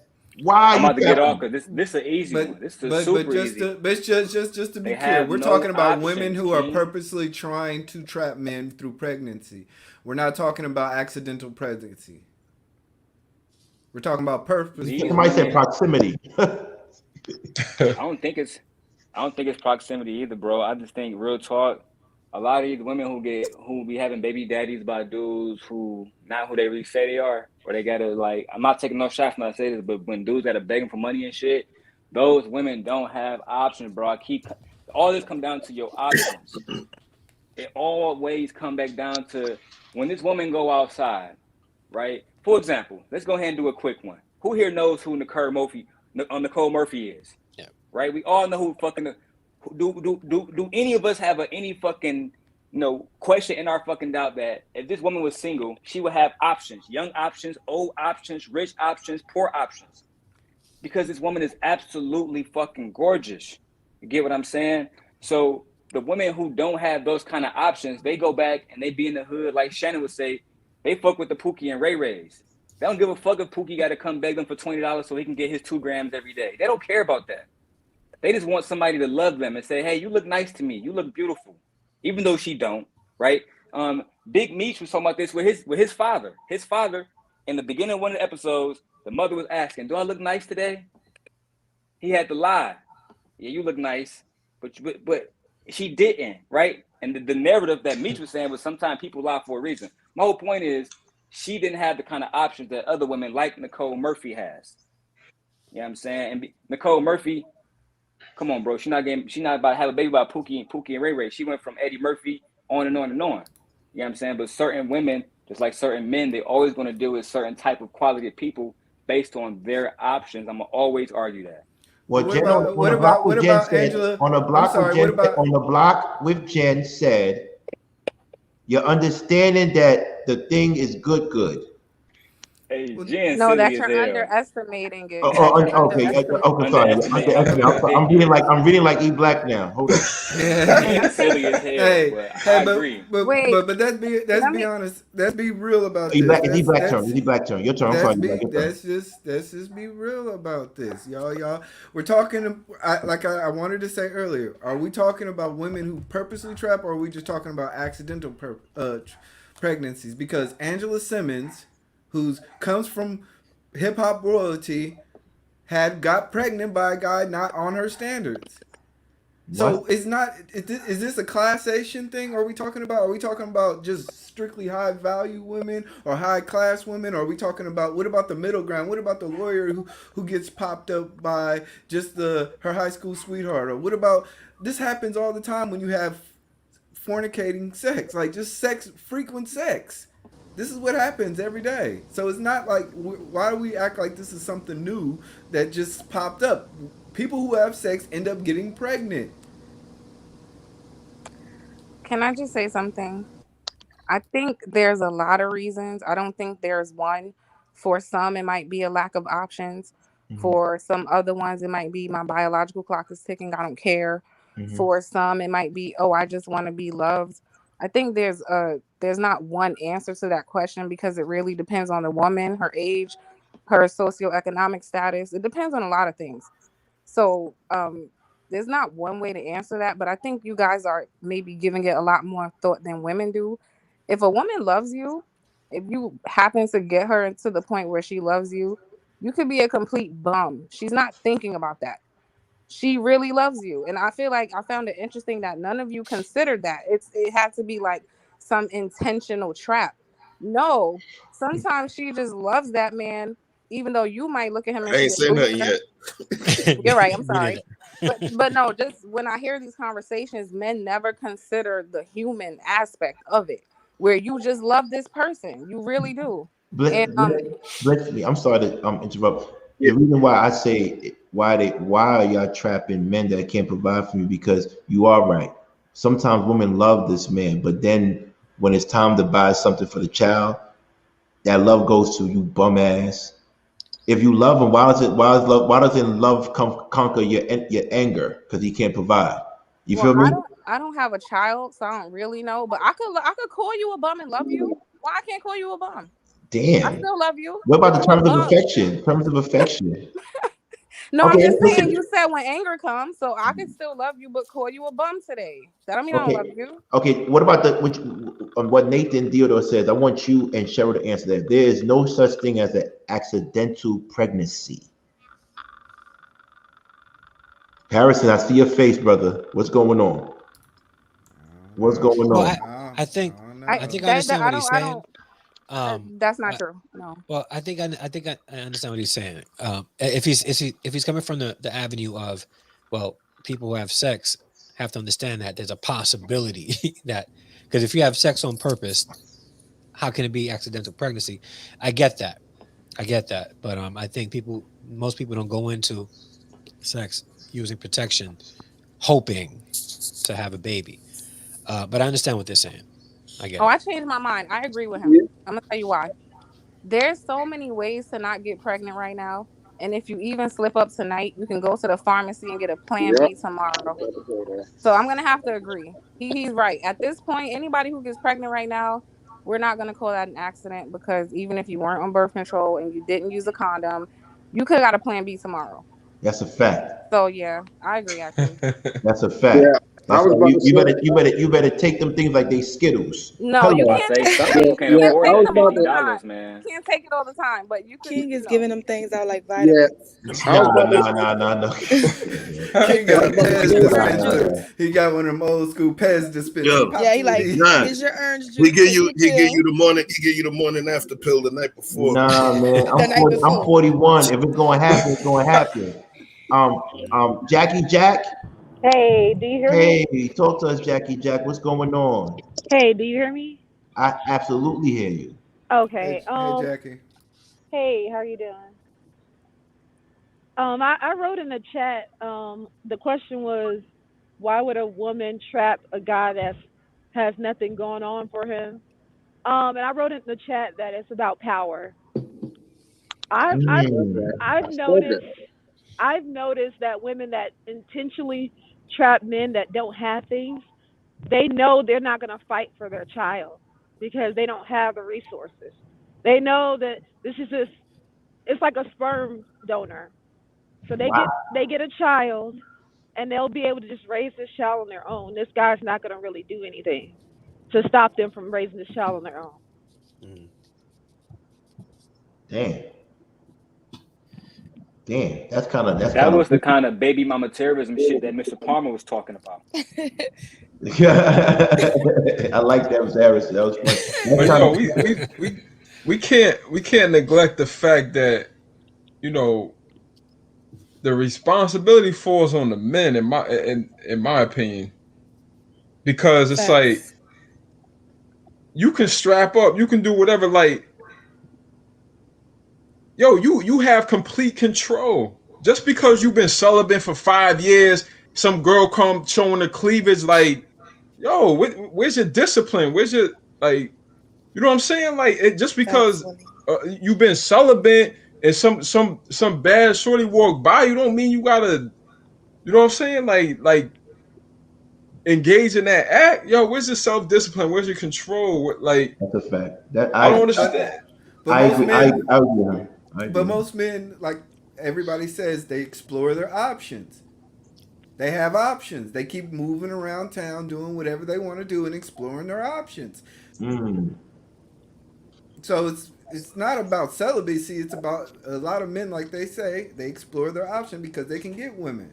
But what I'm saying is protect your option. You know what I'm saying? Like, But they don't think like that. just because They you're exploring your dummies. option doesn't mean that you don't have a responsibility to protect yourself and, you know, your circumstances and what can follow after that. You know But what they I'm move saying? like dummies, though. They move like dummies. They just sit there and they think because they can have sex with as many Child. women that they want, that they can, and then they end up getting women pregnant. That's why you see more men who say the same thing that you're saying is like, "Hey, I have options, so I can have as many sex with any woman I can Okay. want," and then they end up having all these kids, and then they say, "Well, the woman had the choice." No, you had the choice to use Okay, can I protection. go Yeah, next? no, Okay, I just want Because to say y'all got one all thing, these shots Sherelle. up Just here. one small thing. Just one small thing. Men need to have the kids that they can afford. I don't have no obligation to the woman if she's not my wife. My obligation is to my flesh and blood, right? So the problem is, it's like I said with birth control. You know, if you're in a situation where you gotta ask your girl for $20, how can you afford $50 birth control overnight? A lot of dudes may not be able to, right?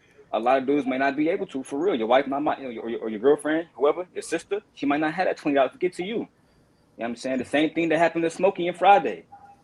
They ain't nobody have his back.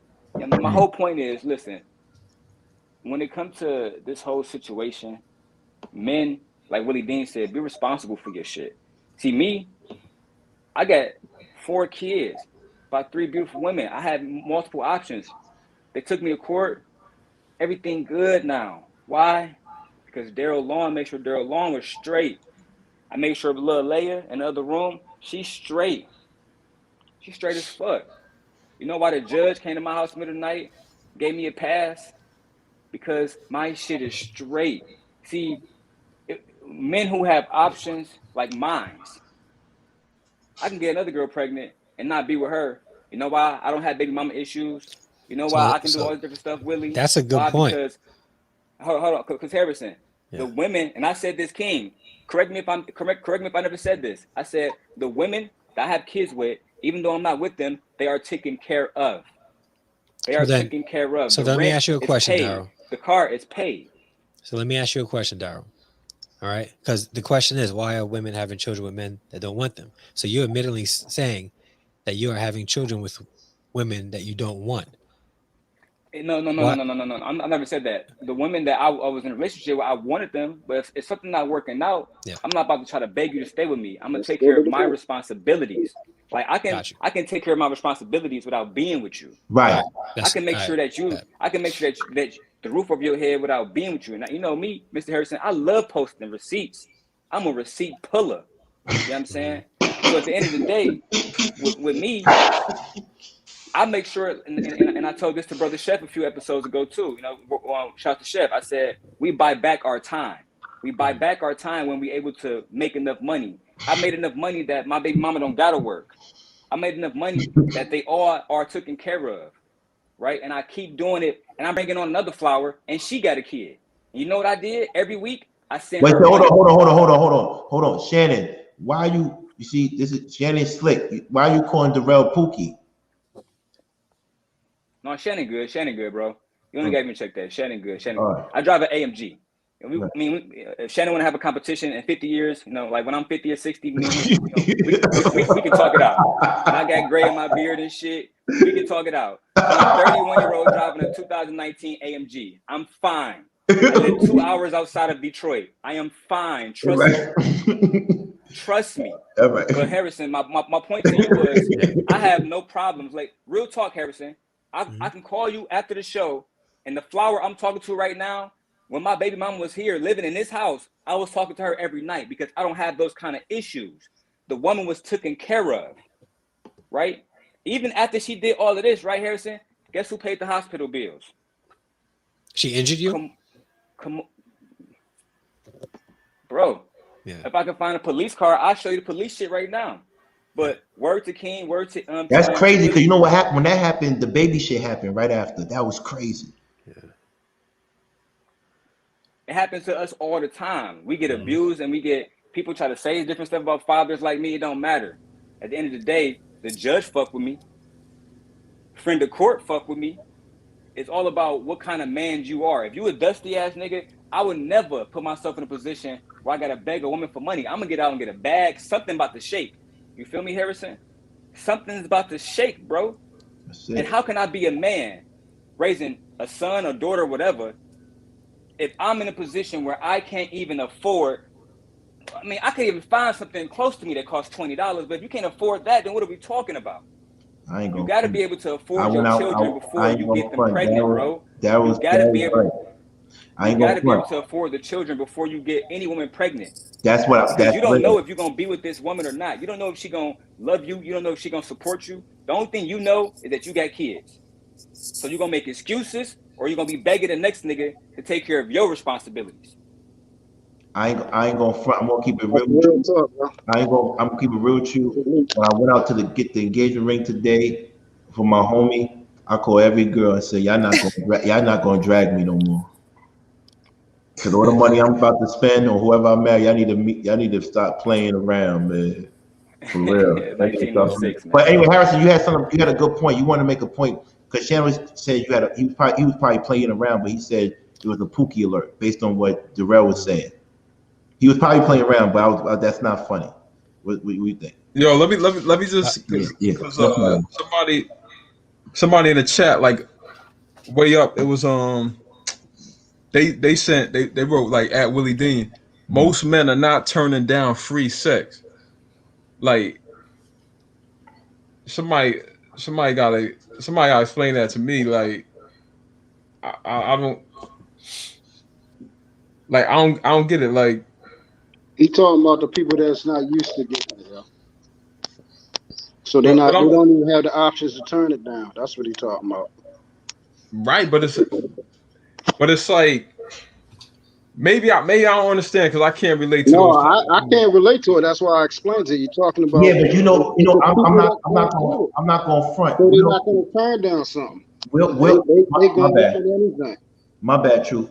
I think Will got a different outlook on life because you gotta understand. First of all, Will's a handsome guy, right? But Will always been a star basketball player his whole life, and he's been intelligent, right? So he always had the pick of the litter. The modern day top warrior in modern times is the athlete.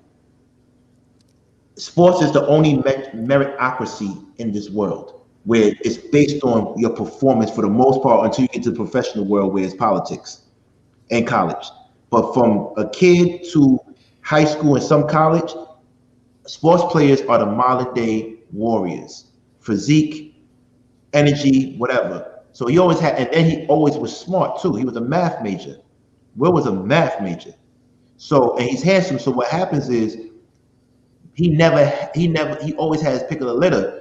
So the person that's talking like that is saying, yo, Will probably wasn't like you, Will. They were probably the person that was out of shape, didn't have, like you said, Daryl didn't have the resources. So if someone gave them something, they taking it. Yep. Yep. And I'm gonna say this before I get out of here. Because a lot of people in the chat was talking about money. We should keep bringing up money. Resources. I say resources. Yeah. Right. Yeah. Money or resources. Right. No matter which one you want to call it. When you go to friend of court, they're going to ask you to list your assets. They're not going to ask you, how nice are you? How do you speak? What assets do you have? What resources do you have? What resources are going to help this kid grow? So when people always come to me and they be like, well, Daryl keep talking about his life. You know why? Because I made my life to the point where I can take all my assets to the court. That's why they came to this place, the police and everything. Oh yeah, this is the place that we can see kids living. Leave Mr. Long the fuck alone. Why? Because I built this for them. So a lot of, and I know King don't like lead attorney, but the lead talked about this, right? Why men don't fight for custody? They do not have the resources to do it. Yeah, he's right. They say, fuck it. The lady attorney is right. The lady attorney is right. and they don't have the resources to do it. So you know what they end up saying? Fuck it, judge. Give me whatever time I can give. Give me whatever parenting time whatever you got, judge, just give it. I did not do that. I wanted sole custody. I had to pay for that. For those who don't know, instead of Michigan, when you want to even do this whole fucking friend of court shit, you got to pay 4 different times just to give the judge a copy, your baby mama a copy, the magistrate copy. That's $400 a pop. That's $400 a pop. That's what some niggas make every 2 weeks. So my whole point is, it take money. And shout out to the lady attorney, because he said this. You know what I'm saying? Mm-hmm. And if you don't have resources as a man, fighting for your kids is a fucking up. You're never gonna win. You never go around without resources. That's a fact. Especially if you want what I had. If you want sole custody, you don't want the police, nobody showing up at your door. You need money to do it. Listen, I want to ask you a question. Before you say anything, let me say he's 100% right. You never, ever in life are going to win if you don't have resources. In marriage, children, business, social media, you need resources. Whether you have the money, somebody else better have the money. You need access to money. Let me give you a story. I'm not here to make friends. I was here to monetize my page. I did it in 5 weeks. 14,000 watch hours, 1,000 plus subscribers in 5 weeks. The goal was in 4. I did it in 5 weeks. And I did it on a webcam. Because I knew if I was going to go to war with Lapeef, I had to have my money right. And I wasn't going to use my resources, because clearly I have resources. I don't want to say money, because IRS is no joke. I have resources.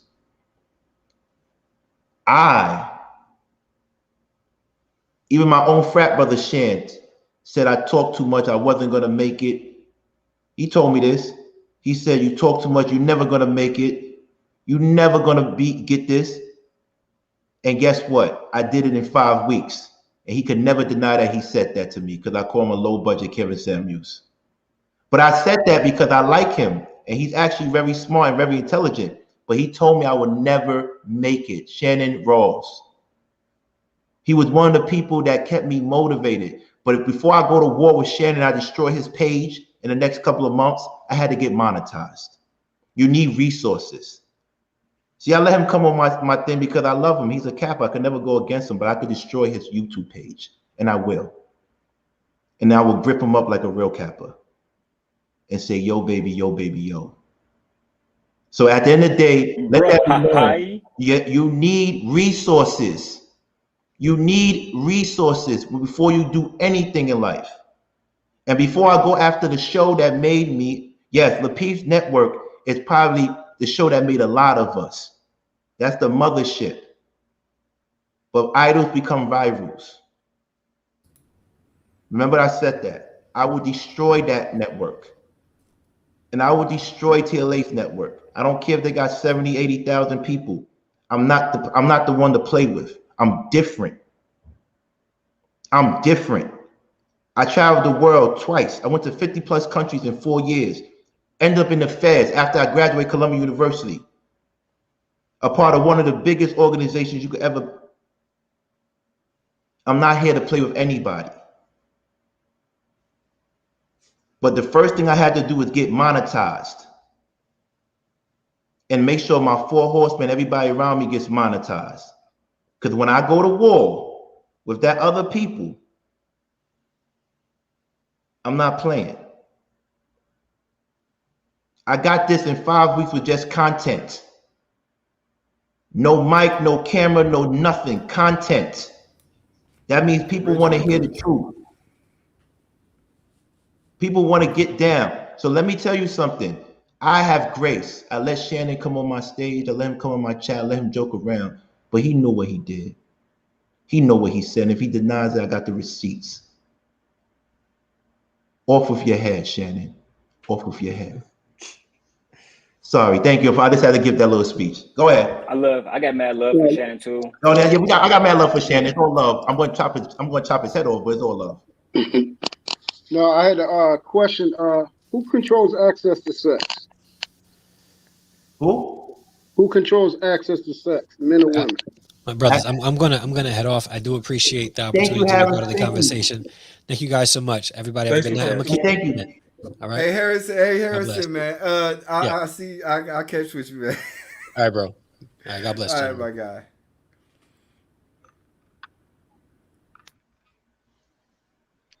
Yeah, when it comes to sex, who controls the access to that? Who? I'm really gonna say this because King of Kappa. Let me go ahead and say this about these motherfucking Kappas. Women will be waiting to fuck these motherfuckers. That's a fact. When it comes to like access, bro, access, as I've been saying for weeks now, it depends on like your options, right? Who did Princess Fiona have access to? No fucking body, because she looked like a fucking ogre, right?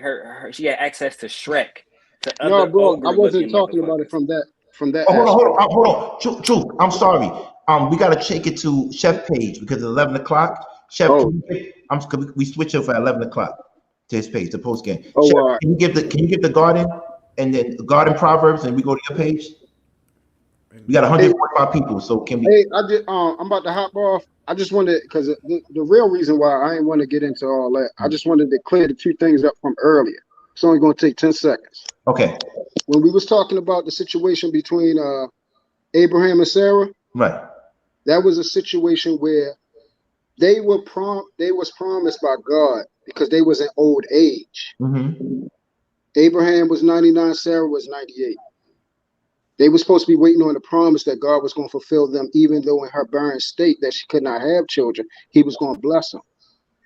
They being, impatient, disobeyed God, and basically willfully committed adultery, giving up her handmaid for him to conceive through her. Then after that, Sarah became jealous and upset the fact that Ishmael was his firstborn and commanded Abraham to kick her out the garden. Abraham didn't want that, but God told him to hearken unto his wife. That's why he expelled her. So this was the reason why when y'all brought up that situation, that's not the same example. That example was given that wasn't out of love. That was out of sin and disobedience to God. Okay. Out of adultery and everything that was wrong and impatient, and they still had a baby. Okay. And So then the second part that y'all asked for, when does God say that nobody can separate, right, or nobody can't see other people while they married? right. It said, what God put together, let no man bring asunder. Okay, okay. I respect that. Thank you so much. Good day, bro. Thank you. I appreciate that. Can you give Chef? Can you have me up because it's 1:45 now? It's at 1:20. I want as much people to go to your page as possible.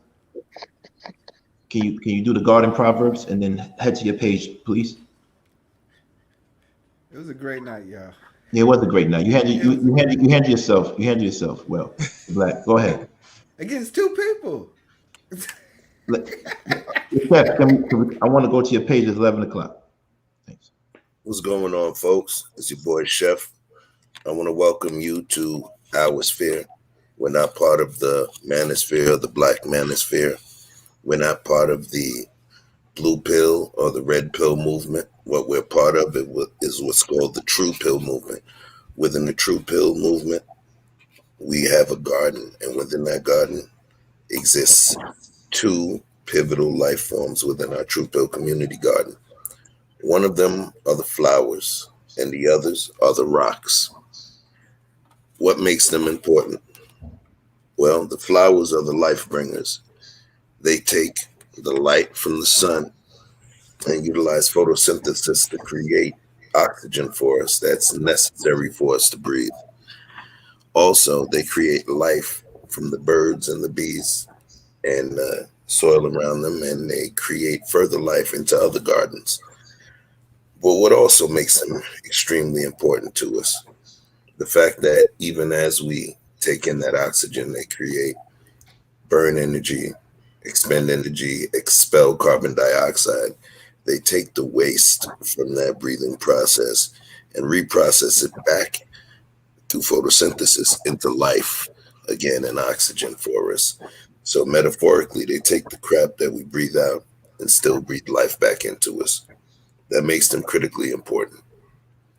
So why are the rocks important? The rocks sit at the outer perimeter or periphery of the garden, and they sit within a vigilant state to protect the flowers within the garden from being trampled upon. How is that?